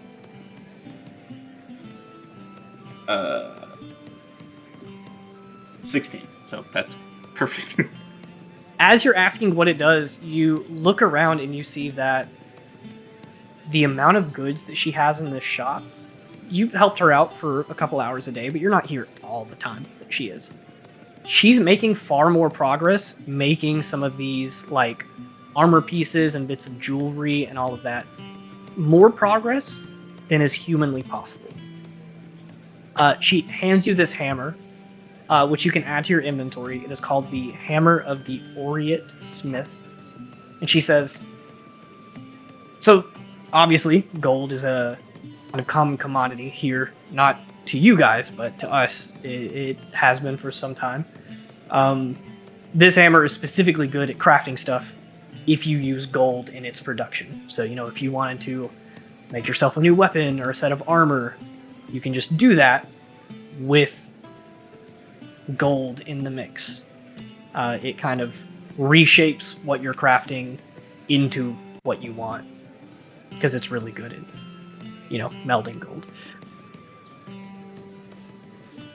Well, thank you. Thank you. And I hope the 2 I sent you last night become great customers for you. And I'm just going to turn and walk away. She chuckles and she says, "I hope I never see them again. You, on the other hand, welcome back anytime." And being able to kind of tell this is a farewell, she gives you a little salute as you head out and go back to rejoin the party. In that time, all of you are packing up your stuff. Athira's bag of holding is certainly full by this point. You guys don't have a ton that you carry with you, but certainly all of your stuff would be filling up that bag pretty quick. We should have asked Azalea for horses. I don't like Oh. You don't need a horse. Hey, Shorty, do. on my way back, can I use the little token with her emblem that I never gave back and use my thing to say I got horses and a sending scroll? I Horses, sending yes. spell. It's fine. I want to be able to send it to the siblings and tell them I'm there, and it's easier if I know them. I will say And I don't care to spend your money. you could get the stuff for Lucian to make a sending scroll, but you're probably not going to find anybody in town who makes them. This is a not super magic heavy town. More so technological advancements in the essence of Viridium and fine crafting and stuff. But absolutely, in your preparations, you have the token. You all meet up at the Lost Lament. You have Dorenzo's signet still. Anything else you guys would like to do before departing out on the road to Windromeda? I'll say goodbye to my new friends at the hospital. Absolutely. You guys will make a couple of stops on your way out and say goodbye to people. However, I know that there's at least one person who is holding out and not responding right now, Gadlin, who said he wanted to do something before we leave. I'm typing, but I was going to say, since it is getting late, if we want to start the session, I can do that interaction really quick next session. I would say let's go ahead and knock it out now, because it's not going to take super long. And then next session, we'll start with you guys out on the road. Unless you don't want to travel by horse. Who knows? Maybe I want to go by the fine. the airships. The horses are too risky. And there's supposedly ones that go straight to Windromeda. Everybody else, type and chat about that. In the meantime, Lucian, what do you want to do? I want to send another sending to, or send a sending to Remen again, and ask him to meet me back at the Lost Lament if he's still in town. Absolutely. We'll say that he meets you as you guys are packing up and getting ready to go.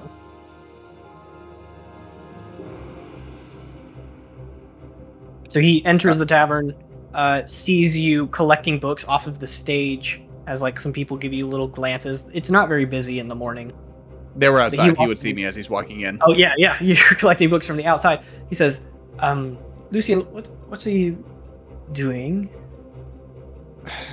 Do you remember that party member of mine that you were so eager to make amends with? 2 and 2 is 4. I understand. Yes. No. I actually wanted to catch up with you before we headed on our way. Certainly. Well, if you are going to be leaving soon, that is potentially disappointing for me. Are you still considering my task to travel a little further north to the area where you might find this aboleth? I will be traveling north. I cannot say how soon it will be. We have other matters to attend to first, but it is on my list. Do you have a specific area that you would recommend? Is there a higher percentage of these creatures on a certain shoreline by a certain town? Lucian, if I knew, then I would have sent someone else to do this already. But listen, if you are too busy for the task, that is okay. That is understandable. No, I want to see where this goes. I will make it there. I just cannot give you a timeline at the moment. Sure. Well, I will be returning to Valenrun at the turn of the year after I have helped one of our wizards with Kyrus's task. If you wouldn't mind meeting me then, shortly after the new year, I will wait for possibly a week. But if not, I will locate somebody else to do this for me. If this is not something that you can commit yourself to, I will not hold it against. There is something that you may be able to help me with that could speed up our journey. That would help. We came across some runes recently for a teleportation circle. However, that is not something I'm quite acquainted with yet. I have not really had time to experiment with a spell like this. really, I'm wondering if you would have any pointers for me, any notes, or perhaps even a scroll that I could study for this spell. I do not have one handy, and if you're going to be leaving soon, then I will not be able to offer any assistance on that regard. However, I do know the spell, and I know it well.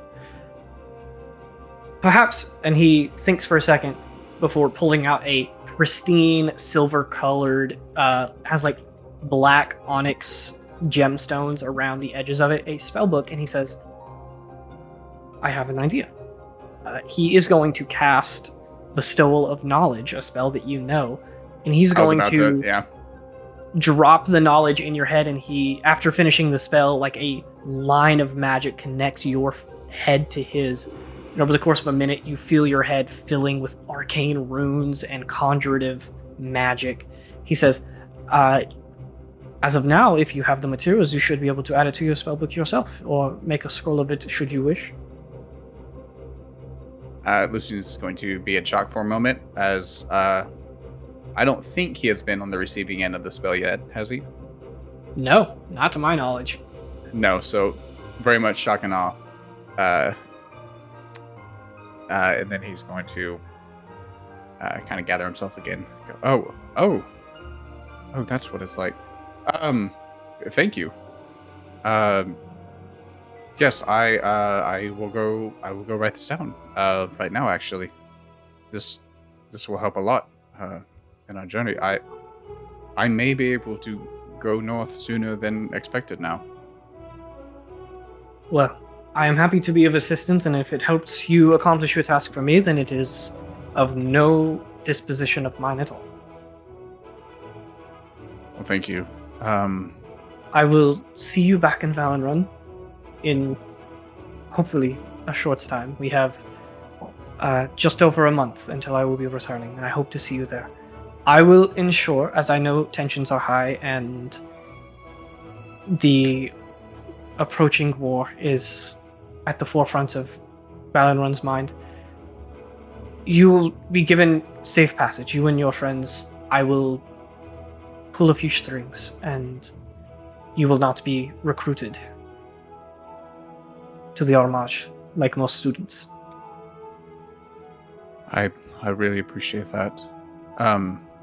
And if I could burden you for one more task, if you happen to see my parents, if you could just let them know that I'm okay for the time being, I would appreciate that as well. I will, but I assume you know the sending spell. You could also tell them yourself. I assume they would appreciate that. They would, but I would like them to hear it from someone else for a change. Just so they know that someone out there trustworthy has run into me recently. I do not recall how they might feel about me now. It has been years since we spoke, but perhaps bringing some good news will help mend the bridge. That is my hope. Right. Well, as the year turns, I will be expecting to see you. I will do my best. Safe travels.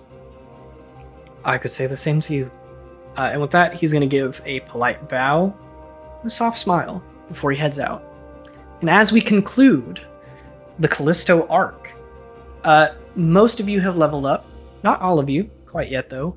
I would like to bestow a small boon upon everybody.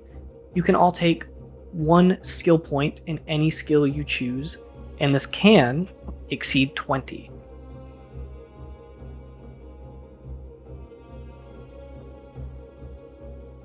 Do I remember how to add that manually? You'll probably have to go into the character editor and do it. Anyway. Yeah.